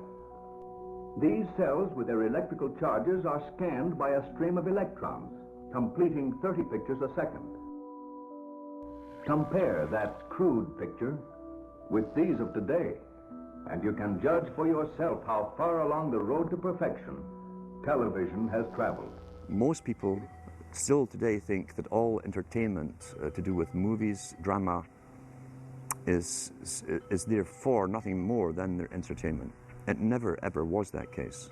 Of course, television can't perform such miracles as this, yet. But perhaps there's no harm wishing that it could. The greatest social messages are promoted through movies and drama, high drama, through the fixation of emotive sequences, emotional sequences, not logical, factual sequences, but pushing points across in an emotional way which register and fix in the mind. So emotional content is very, very important, rather than going through an actual discussion or an argument using logic and facts. There's no debate. And when you're being downloaded through fiction, your guard is down, the censor part of your brain is not in action. It isn't saying, yes, I agree with this, I disagree with that, as you would in a debate or a lecture. You're actually in an alpha state, being completely downloaded with new ideas. Throughout history, social engineers have refined techniques designed to control large populations. About 100 years ago, this big organization with many branches, they wanted to rule the world basically using Britain as a nucleus of a system, an embryo, which also was going to be joined with the US under the Anglo-American establishment, wrote about the kind of culture and the changes of culture over a 100-year period that they would actually design, implement, and bring in. And H.G. Wells talked about it too. He talked about arenas. He says arenas could be put up across the world for sports, for instance. Now, at that time, sports was something that children, school children were into. Adults became adults and got onto adult things. So it was unimaginable at the time that people could actually believe that There was even a need for adult sports and entertainment, never mind having arenas built across the world. But he said we can do this and foist basically a sports culture for the males. Using a tribal system, we're all tribal to an extent. That's why we even bother to vote for a tribal leader. This is well understood. That's why we're supplied with these leaders. And because the average man was to become more disengaged from his own destiny as the expert class arose, it was decided that the males would get their outlet, basically, gradually becoming helpless as males through sports. Therefore, they'd have a tribal team they could identify with. They could cheer them on as they were winning.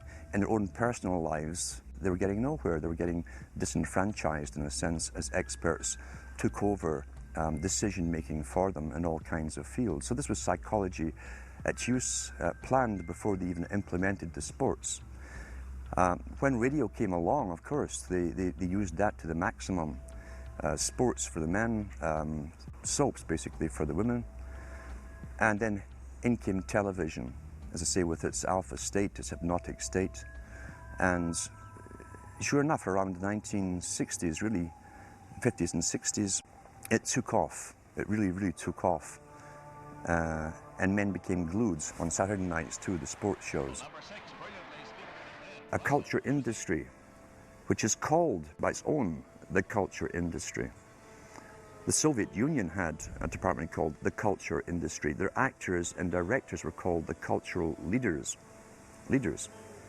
because they would, like a computer, people are like computers, all you have to do is keep giving them new updates every so often, and you can change an entire country or a nation or a block of nations who are all getting the same upgrades at the same time along certain paths. Today we call it political correctness. Most people want to belong to their peer group. They want to be the same as everyone else when it comes to opinions. In fact, they judge their own personal sanity by bouncing ideas off their neighbors and friends who will answer back and agree on these same topics in kind. It doesn't matter if the topics or what you're given are facts or utter nonsense, as long as everyone agrees at the same time. You'll say, well, I'm sane, and your friends will all agree because they've had the same information given to them. But they've been programmed, and I'm sad because I know that it's hard for people like that to take an interest, a serious interest in world affairs, to take a serious interest in what their elected officials are doing. And they're not going to be really inclined to study or discover the deception that's being used against them. And so I'm sad because I see all of that in a flash in my mind as being an indication of how easy it is for the masses to be manipulated. The scientific dictatorship understands what makes human beings tick. They understand our psychology. They've studied it, and they're using it against us. But the minute the public awakens to the fact that there is an agenda to manipulate them, and the second the public realizes that they are being conditioned and controlled, the establishment begins to lose that edge they've got over people. So all I ask viewers to do is to think for themselves and to study public relations, to study advertising, to study propaganda, and to realize how much of it is out there in their daily lives. And then make the decision for yourself. I just want people to think on their own and to not have their decisions and their thoughts and their ideas pre-packaged and basically downloaded into them. If it's on TV and a famous face says something, then it must be true. He doesn't have to show you facts or anything else. You've been brought up with these faces. That's why they keep these guys on television into their 70s and 80s. You've grown up with this father figure who's on television every night at 6 o'clock, in your house, in your room, staring right at you, and he's a father figure. Would he tell you a lie? So you naturally never suspect him. And this same man will lead you through new topics. He'll introduce experts on the topics. They'll have a little summary at the end of every talk, and you are now left with the conclusion that's presented to you. You don't arrive at it, it's given to you, and it's good enough for you. When I was growing up, people were talking on their front porches, neighbors were playing baseball, there were nightly barbecues. You don't see that anymore. We've lost our communities. You drive through neighborhoods, you see the blue glow of television sets. We're losing our humanity. So if you want to rebel against the globalists, the social engineers, start by turning the TV off a few hours a day and actually getting to know your neighbors, getting outside that comfort zone, expanding your horizons. By coming together as communities, by getting to know our neighbors, we defeat the social engineers. We're programmed today perfectly, just like machines.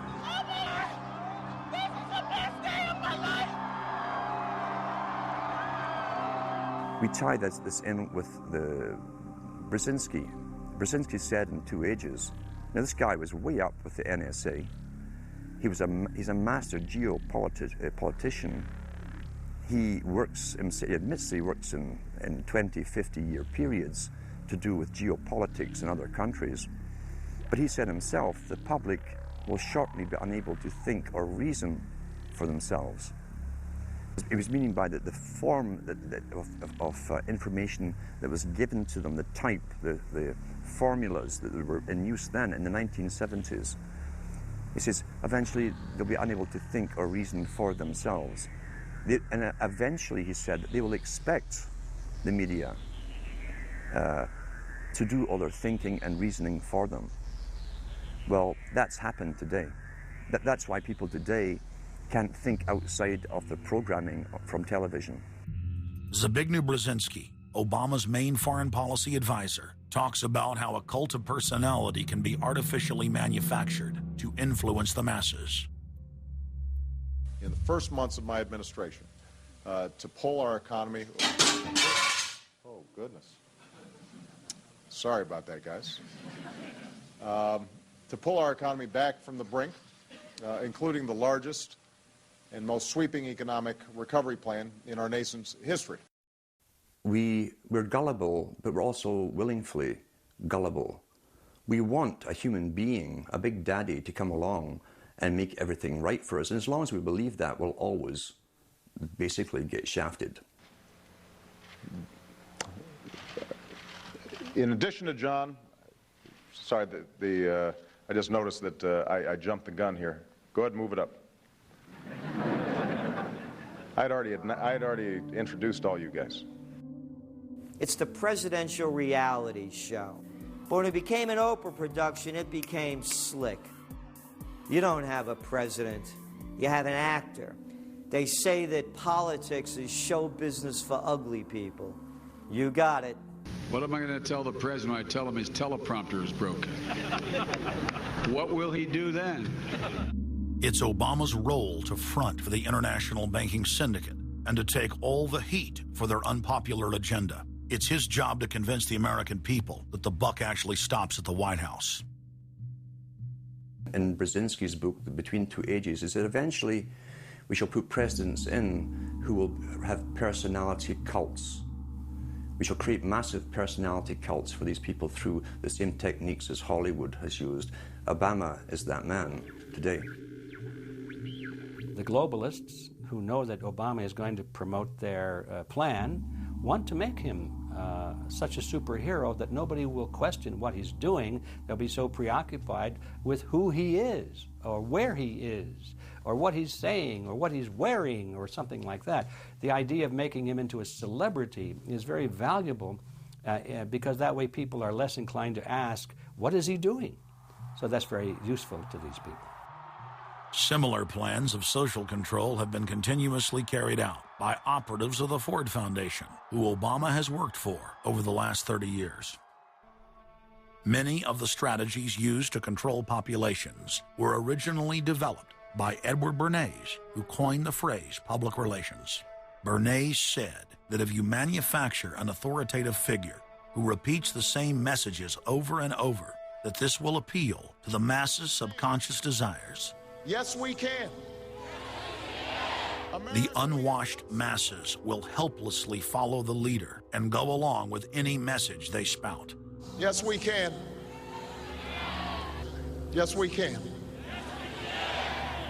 We shall overcome. Yes, we can. We will respond with that timeless creed that sums up the spirit of a people. Yes, we can. Thank you. Today, these exact techniques are being used with devastating effect against the general population. Obama is the latest version of 21st century mass mind control. The psych warfare engineers are counting on Obama to finish the plan they began decades ago.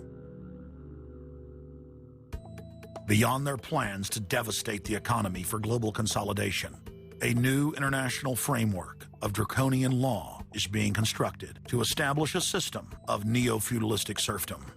Remember, it was Bill Clinton who gave us NAFTA. And it was Al Gore, the hero of the environmental movement, who was the hatchet man for the Clinton administration to cram NAFTA down the throats of a reluctant Congress. Now, this is a good deal for our country, Larry, and let me explain why. Al Gore, who carried the ball for NAFTA and GATT, is now one of the top standard bearers for the elite's agenda. I didn't interrupt you. Okay, now, guys. Then maybe it just... Is this... NAFTA. Why? Huge numbers of manufacturing jobs left Canada, came into the United States because of a 15% wage differential. We pay our workers less in Canada. Now, when you've got a 7-to-1 wage differential between the United States and Mexico, you will hear the giant sucking sound. No, there's a political lesson, there's a business lesson. Sorry. He serves as the front man for the carbon tax cap and trade scheme, which will not only increase taxes on every American, but will also transfer our national sovereignty and rights to a tyrannical world government, all in the name of saving the earth. Is the legislation that we are discussing here today, is that something that you are going to personally benefit from? If you believe that the reason I have been working on this issue for 30 years is because of greed, you don't know me. I've been willing to put my money where my mouth is. Do you think there's something wrong with being active in business in this country? I am simply asking for clarification. I'm proud of it. The relationship. I'm proud of it. My name's Dr. Tim Ball. I'm a climatologist. I have a PhD in climatology from the Queen Mary College, the University of London, England. And I've been studying climate both with my 9 years in the Canadian Air Force, where it was essential to flying, and then after that at the university. So it's essentially been the whole theme of my career. Initially called climate skeptics. I said, but all scientists are skeptics. If you're not a skeptic, you're not a scientist. And then when that didn't work, then they came out with the charge that we were climate change deniers. And I remember when I was first called a denier, and it was in the Times of London and England. And of course, the word denier was clearly deliberately chosen because of the Holocaust connotations of that term. So it was not only a charge that you were ignoring the truth, but you were doing it in a very evil way. And of course, I laugh about that now because my whole career has been anything but a climate change denier. I've spent my career trying to educate people to how much climate changes naturally. So I'm anything but a denier, but of course that is part of the politics. Under the Nazis, there was something called race science. They had a lunatic theory of eugenics, the Aryan heritage, and all the rest of this. Absolute crackpot pseudoscience. There was no empirical measure or empirical test for the validity of those theories. They simply asserted them, and if you were a professor who stood up to them, then the Gestapo would come and take you away. We are perilously close to such a situation right now. Any academic, any other figure standing up to say the global warming theory of Al Gore is a piece of crackpot nonsense is in danger. You'd be fired from a government job, and in many universities, your job would be in danger. And of course, it's also part of what's called ad hominem, that if you can't defeat the person's argument rationally, you start attacking the person. And we see that with these terms, and we see it with Al Gore calling them flat earthers. Congressman, you began by denying that there is a consensus on the science. there is a consensus on the science. Well, you mustn't have been listening to our testimony that we've had for the last few days with dozens of experts that have come in who have given completely different views. Well, I would encourage you to go back and look at the testimony this committee's heard. There are people who still believe that the moon landing was staged on a movie lot in Arizona. And neither of us are one of those, and I know you like giving those cute anecdotes. This is not a cutesy issue. We're talking about something that can export millions of jobs out of our economy, out of our country. Richard Lindzen, the MIT professor of atmospheric physics, said it many years ago when he said the consensus was reached before the research had even begun. And then scientists like myself that stood up and said, hold on a minute, I got problems with it. Oh, paid by the oil companies. Don't trust that guy. What the international scientific community is saying is correct. There is no legitimate basis for denying it. Now, you hear the consensus argument. Well, the majority of scientists. What they're always talking about is, and originally the IPCC was about 3,600 scientists, it's now down to 2,500. That's the people they're talking about. But when you look at it, most of them are bureaucrats. They're not scientists at all. And very, very few of them are actual climate experts. Now, the consequences of that, and whether that's because of man-made CO2, I think are debatable. If CO2 is not causing the climate change, what is? What are the major driving factors? And so they're essentially the ones that are left out by the Intergovernmental Panel on Climate Change. It's unbelievable to me that they can come out and ignore the sun. I mean, everybody knows the sun goes in, it gets cool. You notice that, right? You have an eclipse, the temperature drops, and the birds start to get excited and so on.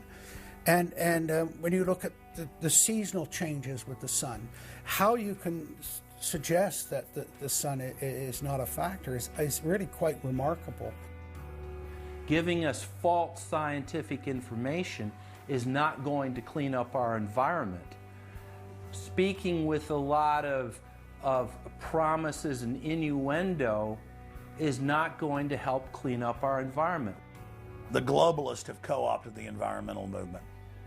There are a lot of real environmental problems we face, like genetic engineering, where they're splicing plants, animals, insects, you name it. Toxic waste dumping in the ocean. No one wants to breathe bad air or drink toxic water.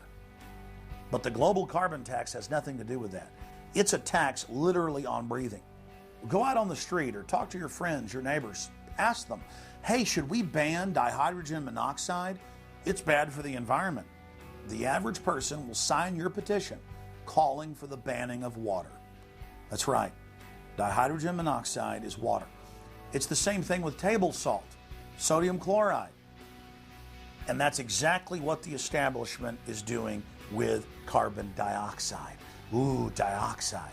It has this scary sounding name. But the truth is, it's one of the 4 elements of life on this planet. Oxygen, carbon dioxide, water, and sunlight.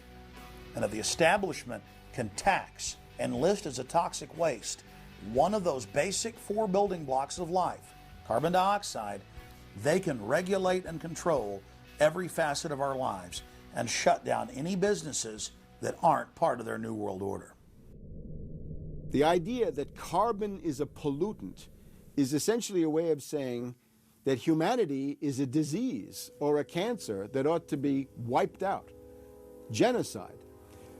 People have argued in this environmental coterie around Obama, around Holdren, the theoretician of de-development, who is now the science advisor of the White House, really the anti-science advisor. They've argued that babies are carbon monsters, carbon machines, and that every time you breathe out carbon dioxide, you're part of the pollution of the planet. This is an absolutely anti-human doctrine. They use the environmental movement to promote their real agenda, which is globalization and federalization and power. The advisor to Gordon Brown wants to exterminate 1/2 of the population of the British Isles. Now, that's something Hitler might have tried to do, or Stalin. They didn't succeed. Will Gordon Brown do it? You can read this in the statements of these lunatics, radical environmentalists, fanatical Malthusians, tree huggers, whatever you want to call them. This is an ideology of genocide which can be documented exhaustively, ad nauseum, out of their own statements. When Gore said the science is settled, that raised red flags amongst the media and then also amongst a lot of other people that sort of knew that that wasn't true, other scientists, and started to look at it. And of course, the more they looked at it, the more they realized, no, science is never settled. What is coming down now is environmentalism is nothing but phony science. Nothing but phony science. And if we really believe in the environment, if we really believe in freedom, if we really believe in truth, we need to get some straight answers. Now, the Kyoto Agreement, of course, was reached in the city of Kyoto. And what was interesting was several things came out of that. But the first thing was that not all countries had to participate in Kyoto, but not all had to take action. Only the developed nations were required to reduce their level of CO2.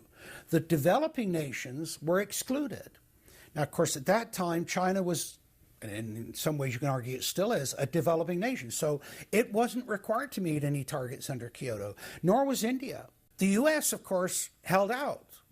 And what's interesting is that the U.S. Senate voted 95-0 against the Kyoto Accord, even though Al Gore was the vice president at the time. And lucky for him, he didn't have to cast a deciding vote. But so it was 95-0 against it because the U.S. Senate saw, no, this is a socialist distribution of wealth. This is going to cost jobs and economy, and so they scrapped it completely. We're now told that you have to buy carbon offsets. In other words, if you have sinned by having a carbon footprint and by carbon emissions, you've got to buy a carbon offset, which is usually a scam. Somebody claims to have planted an acre of grass in the third world. It never happened. They take your money and laugh all the way to the bank. But they're telling you that in order to cleanse your guilt, you've got to buy a carbon offset. Talk about carbon polluters. You talk about them. It's my understanding that back in 1997, when you were vice president, Enron's CEO, Ken Lay, was involved in discussions with you at the White House about helping develop this type of policy, this trading scheme. And is that accurate? Is it inaccurate? It's been reported. I don't know, but I met with Ken Lay, as lots of people did, before anybody knew that he was a crook. Right, and clearly you can see why so many of us are concerned about this type of cap-and-trade energy tax that would be literally turning over this country's energy economy. I didn't know him well enough to call him Kenny Boy. Well, but you knew him well enough to help devise this trading scheme, and obviously we know what Enron and these big guys on Wall Street like Goldman Sachs, and I know you've got interest with Goldman Sachs. No. Well, that's been reported. Is that not accurate? No, I wish I did. With executives you're partnered in companies with executives from Goldman Sachs. Well, if you're not. Al Gore has got to be the greatest con artist in modern history. This guy claims he invented the internet.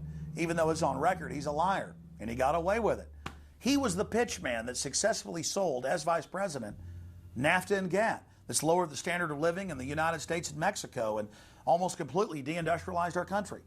Now he's saying you should pay him and his private company, set up by Enron, a carbon tax on breathing. Look, if you want to buy Al Gore's propaganda, go ahead. But before you do that, you should at least look into the claims he's making. There was a meeting in the White House in 1998 between Al Gore and Bill Clinton, Ken Lay, and Lord Brown. Okay, well, who were these people? Well, we know the president, the vice president. Ken Lay, of course, was the president of Enron. And Enron was a major, major player in the carbon credit, carbon trading. And in fact, stood to make an enormous amount of money out of it. And so it was part of the collapse of Enron. And Lord Brown, of course, was the head of the largest oil company in the world. And they were looking to buy into this, as is happening now, where the energy companies are becoming the big promoters of, oh, we got to go green, we got to go to alternate energies, and all of this stuff. They saw a business opportunity and leapt onto it, and one that would make them look green again. When it came time for the 1,200-plus page greenhouse gas emission and carbon legislation to be voted on, the Speaker of the House, Nancy Pelosi, would not let the Republicans, or even members of her own party, see the bill until minutes before the vote. Republican Minority Leader John Boehner engaged in a rare House filibuster and read shocking section after shocking section from the legislation. Now, I really hate to do this, but when you file a 300-page amendment at 3:09 a.m., the American people have a right to know what's in this bill and have a right to know what we're voting on.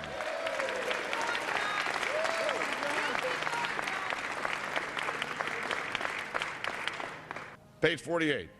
Each building code enforcement department receiving a grant under subsection A shall impanel a code administration and enforcement team consisting of at least one full-time building code enforcement officer, a city planner, and a health planner or similar officer.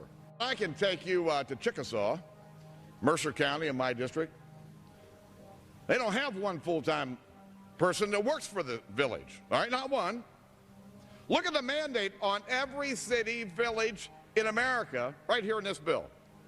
So that we're not only going to tell you what the codes are going to be, but we're going to tell you how many people you need to hire to enforce this. Page 41, determine any geographic area within the contiguous United States that lacks a federal power marketing agency. Because, you know, we can't move power around the country without a federal power marketing agency. We do it today, but now we have to have a new government agency to do this. All California housing standards are now going to be imposed on every American community. You don't have the right to have your own building standards in your community or in your state. Hell no, the federal government's going to tell you what they are. It quickly became clear why Pelosi and the Democratic leadership were desperate to keep the contents of the bill secret before the vote. Now, because of this underlying bill, the federal government will virtually have control over every aspect of lives for the American people. It is time to stand up and say, we get to choose. We choose liberty or we choose tyranny. It's one of the two. The underlying bill represents the tyranny and the intervention of the federal government. It's our choice. What will we choose today? Will we choose liberty or will we choose tyranny? And I know that we'll be facing the single moms that heard from last summer. They can't afford the gasoline bill. They can't afford the propane. You didn't do a great thing. You hurt some really decent families struggling, trying to make it, and this is going to be their death knell. It breaks my heart. I yield back. It is, of course, a carbon tax on economic activity, farming, manufacturing, real production here inside the United States. It would tend to shut down even those miserable remains of an industrial economy that we still have after the collapse of the Detroit automakers and their related subcontractors and so forth. Every home and business in the United States would be federally regulated and controlled. Mandatory home inspections will be carried out by federal inspectors, and it's all at the expense of the homeowner. In New York, they're called the environmental police. On this day, a surprise visit to a market in Brooklyn's Chinatown. And every day you're not in compliance, you face huge fines. Go to page 235. The Secretary may set and collect reasonable inspection fees to cover the cost of inspections required. So number one, they can come in, the federal government can come in and inspect your house and send you the bill. And if they find that you're out of compliance with this new federal code, the Secretary shall assess a civil penalty for violations of this section. And then further, going to page 236, each day of unlawful occupancy shall be considered a separate violation. We're setting up a global warming Gestapo that can literally come in, and now this new term, unlawful occupancy. So now living in your home is considered unlawful under this bill. This is ludicrous. Worst of all, carbon czars in more than 35 federal agencies are given unlimited dictatorial power to tax all forms of carbon and carbon emissions. The Commissar Green Police openly brag that they will have the power to selectively enforce the new edicts on a case-by-case basis. It's funny because when I tell people what I do for a living, the first response usually is, "You're with the environmental police?" There is no environment in New York City. With this new power, the green mafia can take over the entire economy through selective enforcement. We know, Madam Speaker, that this national energy tax will cost the American people $2 trillion. We know that. We know this will result in a loss of 2.5 million jobs every year for the American people. We know that. We know this will result in a reduced standard of living for Americans. We know that. What is the point and what's the benefit? The same central banks that have stolen more than $50 trillion from national treasuries across the planet are now creating a new derivatives fraud through the cap-and-trade carbon tax system that dwarfs their previous Ponzi schemes. We've just watched a financial meltdown in this country, the likes of which hasn't been seen in some time. Now, if people like credit default swaps, they're really going to like the carbon swaps that are going to occur and the carbon future swaps. We spent a full day in this committee last summer talking about the manipulation of the energy futures market in oil. We're going to create, I fear, another such system that people who have an inclination to react dishonestly to systems are going to actually have a new opportunity. Is that not a problem? A select group of central banks are lobbying for the same legislation to be passed worldwide. Once the so-called green economy laws are in place, only global megacorporations and their subsidiaries will be allowed to do business. Van Jones, Barack Obama's first green job czar, has stated repeatedly on the record that the new green economy is only a cover for a complete revolution against capitalism and the total redistribution of wealth. But what Van Jones doesn't tell his sad followers is that the elite are bragging that the modern green movement was designed from its creation to destroy the middle class and transfer all wealth into the hands of a super elite. They're not doing this to uplift the poor. No, the goal is to enslave the planet and usher in a new dark age. Every nation on Earth is in the process of, or has already passed, its own set of carbon tax laws and regulations. If their plan is successful, every nation on Earth will not only pay tribute to the powerful world government, but every facet of human life will be regulated by the technocratic global planners. Under the carbon tax scheme, China, India, Mexico, and over 150 other nations are exempt from the global tax system. You see, the bankers already own and control the third world. Their final target is the middle class of the West. Once they've dismantled the economies of the United States, Europe, and Japan, they believe no one can stand in their way. In short, the New World Order is a global corporate takeover. In their global corporate state, there is no room for individuality, sovereignty, or independence. As their program begins to face more and more opposition, lawmakers and supporters of the man-made global warming hypothesis want laws to be passed, making it illegal to question their theories. Recently, the head of Greenpeace was forced to admit that the Arctic and Antarctic ice caps grow in the winter and shrink in the summer, and that this is all part of a natural process driven by the tilt of the Earth and the sun. The cosmic radiation coming from space, the amount reaching the Earth is affected by the strength of the sun's magnetic field. So the magnetic field of the sun is almost like a gateway controlling the cosmic radiation reaching the Earth. The magnetic strength of the sun is also related to the number of sunspots. So they are directly related to changes within the inner structure of the sun. The amount of cosmic radiation reaching the lower atmosphere creates more cloud, right? And cloud forms, you need to have what are called condensation nuclei. That is, little particles around which water can change from water vapor or gas into water droplets, minute particles that are visible in the form of clouds. We've known for a long time that there was more cloud than the amount of particles in the atmosphere, because we assumed it was clay particles and salt particles that were creating this condensation process. But there was this gap. We now realize, of course, it's the cosmic radiation that's doing it. So what the cosmic radiation is doing, controlled by the magnetic field of the sun, is it's like putting up a screen in the greenhouse and blocking out the sunlight. And of course, that then affects the temperature of the Earth. That's why there's a relationship between the sunspots and the temperature on the Earth. So we now know the mechanism, but they completely ignore that. More than 31,000 scientists from across the United States, including more than 9,000 PhDs from the fields of climatology, atmospheric science, earth science, and hydrology, signed a petition rejecting man-made global warming as a scientific fraud. This shattered the hoax of the so-called consensus that the mainstream media had been pushing for years, that every scientist on Earth believed that man-made global warming was a fact.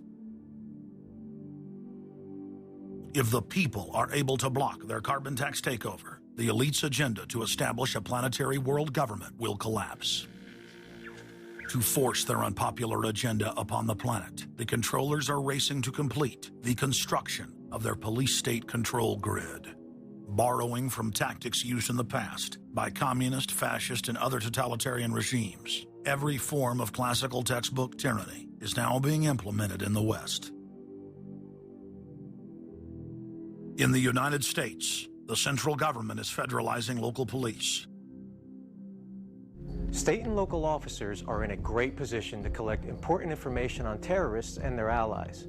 And the Terrorist Screening Center stands ready to help you.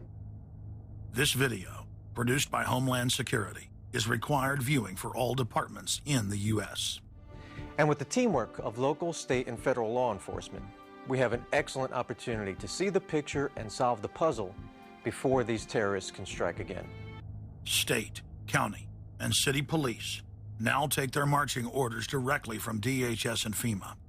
The videos and training manuals turn peace officers, once guardians of the Republic, into secret police. See way down there? There's a woman taking photos of the dam. Someone called 911 and reported a suspicious person. As you guessed, she's going to be a Category 3 hit. And since it's very important that we don't let her know that we know, both the dispatcher and the officer need to make sure she doesn't hear the radio traffic. Stand by. If I could ask you to wait right here, please. Sure. Everyday items and activities are listed as proof that you are sympathizing with shadowy boogeymen of terror. Of course, he's going to keep his eyes open for anything interesting or unusual in the car. That would include cameras, binoculars, video equipment, GPS, maybe things like sleeping bags that suggest they're living out of the car. From their inception, Homeland Security and Northcom were set up to dominate the people and the states, not to fight the CIA-created Al-Qaeda. Patriotic members of the military and law enforcement, at great risk to their lives and careers, have sent this filmmaker federally and internationally produced law enforcement manuals, textbooks, documents, and videos. The MIAC report, distributed to Missouri law enforcement, lists gun owners, libertarians, constitutionalists as potential terrorists. The federally written document went on to list Ron Paul, Bob Barr, and American flag bumper stickers as dangerous paraphernalia linked to white supremacists. Even before 9/11, FEMA was quietly indoctrinating local police to have a hatred of the Founding Fathers and everything our constitutional republic stands for. Who was the first terrorist organization in the United States? Who? Founding Fathers. Founding Fathers. You mean Thomas Jefferson? Oh, yeah. You mean George Washington? Oh, yeah. Paul Revere? Yeah. These guys right here, let me ask you something. Did they try to scare people? Oh, yeah. They tried to intimidate the British. Did they use acts of violence? Your founding fathers, my founding fathers, were involved in acts of terrorism against British officials because they systematically had British officials assassinated. In the old Soviet Union, Nazi Germany, and Maoist China, the police's main job was not fighting crime. In totalitarian forms of government, the police are political enforcers, or commissars as they were known in Russia. It's their job to spy on the public and to intimidate the exercise of free speech. Once a climate of fear has been achieved, the public begins to self-censor, to shut down. Once the people have been intimidated to withdraw from the field of intellectual battle, the tyrants have a free hand to expand their oppression and looting of the helpless serfs. The average man and woman is in a trance. They get home from work, they don't even talk to their children. They turn the television on, and they let those corporate messages set the agenda in their lives. If we want a revolution against these social engineers and the scientific dictatorship, we have to start getting back to basics, having barbecues, knowing our neighbors, loving our husbands and wives, spending time with our children, and getting back to real human culture. This false corporate culture has been superimposed over our daily lives. The public is literally under a trance. We have to somehow reach out to them and break them out of this trance. And as the globalists destroy our standard of living and bring in their police state, a lot of people are beginning to wake up and realize that what they've been told all their lives was a lie. But it's essential that we, the people, are there to reach out to our fellow Americans and our fellow human beings and show them the truth. But the scientific dictatorship needs more than just a secret police network to carry out their plan. Citizen spies at every level of society have been recruited to keep their eyes and ears focused on everything their neighbors and co-workers are doing and saying. More than 50,000 private sector executives have been recruited by FEMA to secretly serve as deputy FBI informants under the InfraGard program.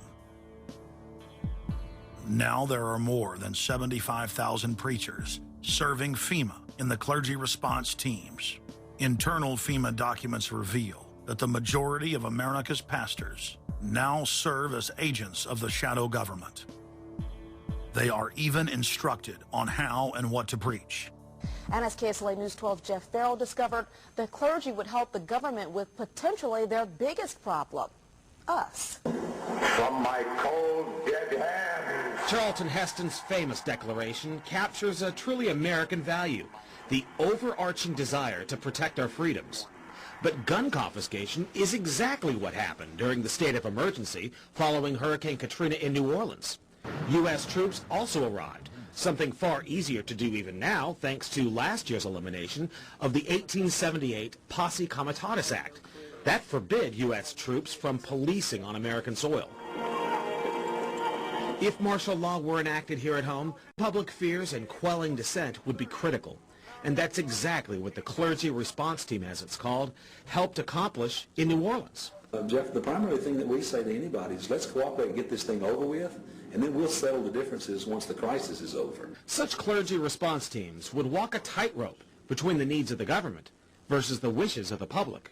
In a lot of cases, these clergy would already be known in the neighborhoods in which they're helping to defuse that situation. For the clergy, one of the biggest tools that they will have in helping calm the public down or obey the law is the Bible itself, specifically Romans 13. Because the government is established by the Lord, you know, and that's what we believe in the Christian faith. That's what's stated in the Scripture.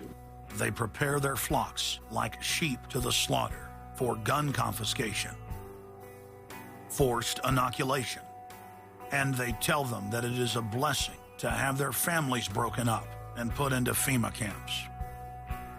Irland, Frankreich, Portugal, Spanien, die Schweiz, Liechtenstein, Luxembourg, Poland, Ungarn, Romania. Adolf Hitler bragged that his most powerful domestic tool, used by the Nazis to control the people, was the servile clergy.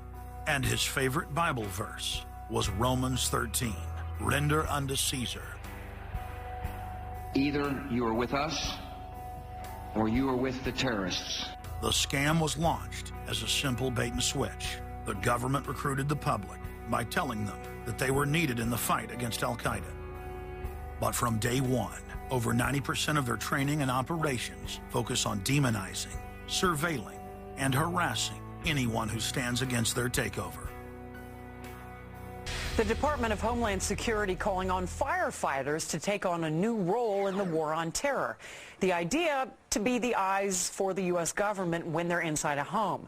Now, unlike police officers, firefighters don't need a warrant to go into private houses. And critics say that's where things get sticky. Cable company repairmen, truck drivers, maid services, and hundreds of other professions that go inside homes and businesses without warrants are now on the government's payroll as citizen snitch spies.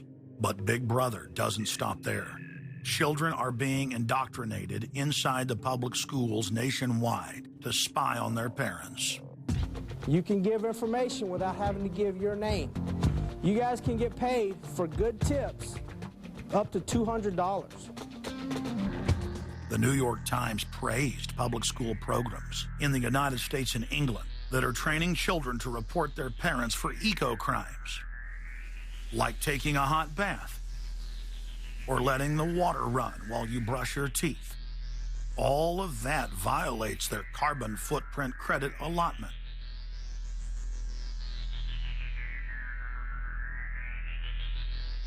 Check it out, check it out. And that's where we come in. We're the carbon cops and we're on the lookout for energy wasters. Our job is to get all Australian households to cut their carbon emissions. So Carbon Cops is a program that looked at energy use in a domestic sense. We went into people's houses and got them to reduce their energy use by 50%. Sadly, the Boy Scouts of America have now contracted with the Department of Homeland Security and are now training more than 20,000 Boy Scouts in anti-terror urban warfare mount training. The federal grants are very specific. The Scouts are trained to carry out seek and destroy missions against disgruntled veterans of the U.S. Armed Forces. Good evening, everyone. Homeland Security is enlisting some unlikely new recruits to fight terrorism and help with other emergencies. The Girl Scouts. Girl Scouts across the country and here in East Tennessee are now taking part. 9-year-old Elise Murphy has already earned a lot of Girl Scout patches. And now, every member of the 3.4 million Girl Scouts of America is now being trained by the Federal Emergency Management Agency to aid and support Homeland Security in disaster and anti-terror operations. One of the things that if you talk to our generals, they are desperate for is a civilian counterpart to our military forces. Everybody somewhere between the ages of 18 and 25 will serve 3 months of basic training and understanding in a kind of civil defense. So is this compulsory then? Well, you have to, in a sense, it's a required of everybody, 18 to 25, 3 months, and at some point at that point you do it. Creating citizen armies in one way is, it's disgusting, because what you do is you get young kids and you can mold their minds easily. And we saw them chanting and crying, and they'll follow any leader, whether it's in a black shirt, a brown shirt, a red shirt, whatever the shirt might be. Another branch of Homeland Security, the Corporation for National and Community Service, is setting up literally hundreds of other private uniformed youth groups. The White House has introduced legislation to establish forced national service for all Americans between the ages of 16 and 64.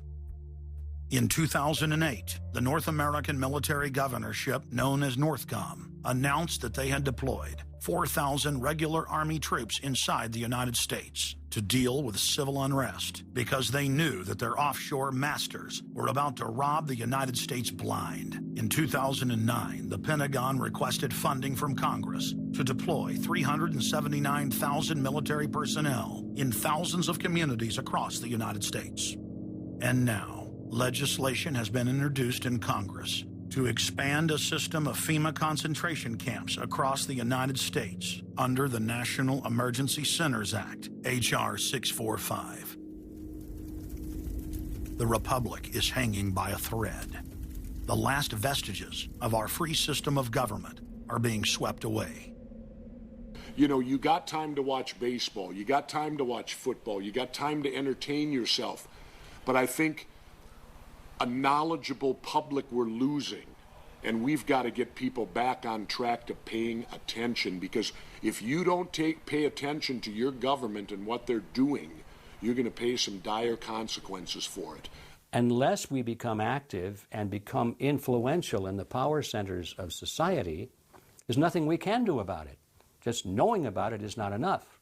And as long as we are given at election time an option between the Republican candidate or the Democrat candidate, both of whom have been selected by members of the Council on Foreign Relations and both of whom have the same general policies, that's not going to change anything either.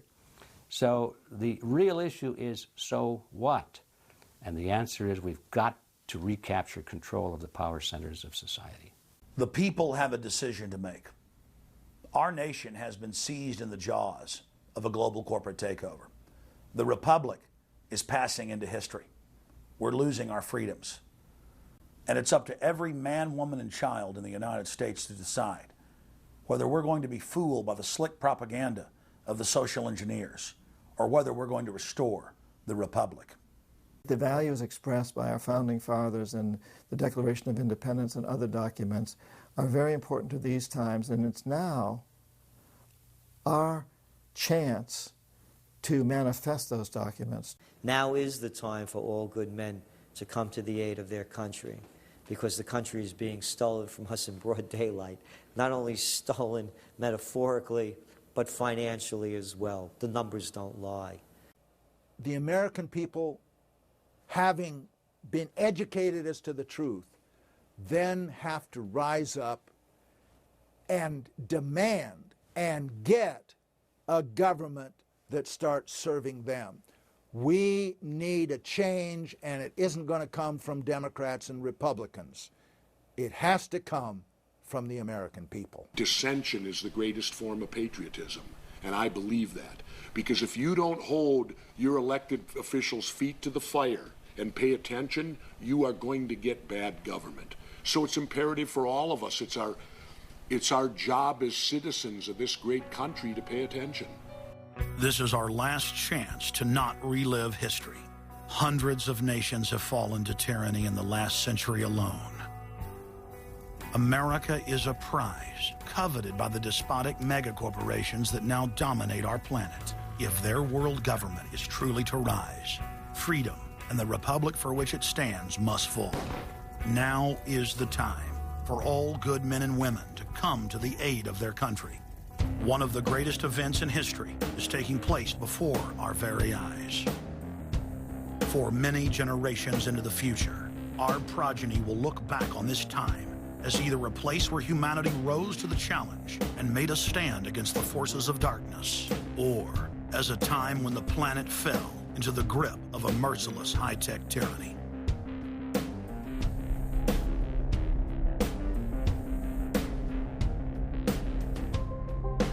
In Part 2 of Fall of the Republic, you will learn the elite's master plan for humanity. But more importantly, you will learn how to stop that plan, reverse the criminal tide, and reignite the flame of liberty on the long march to man's ultimate destiny.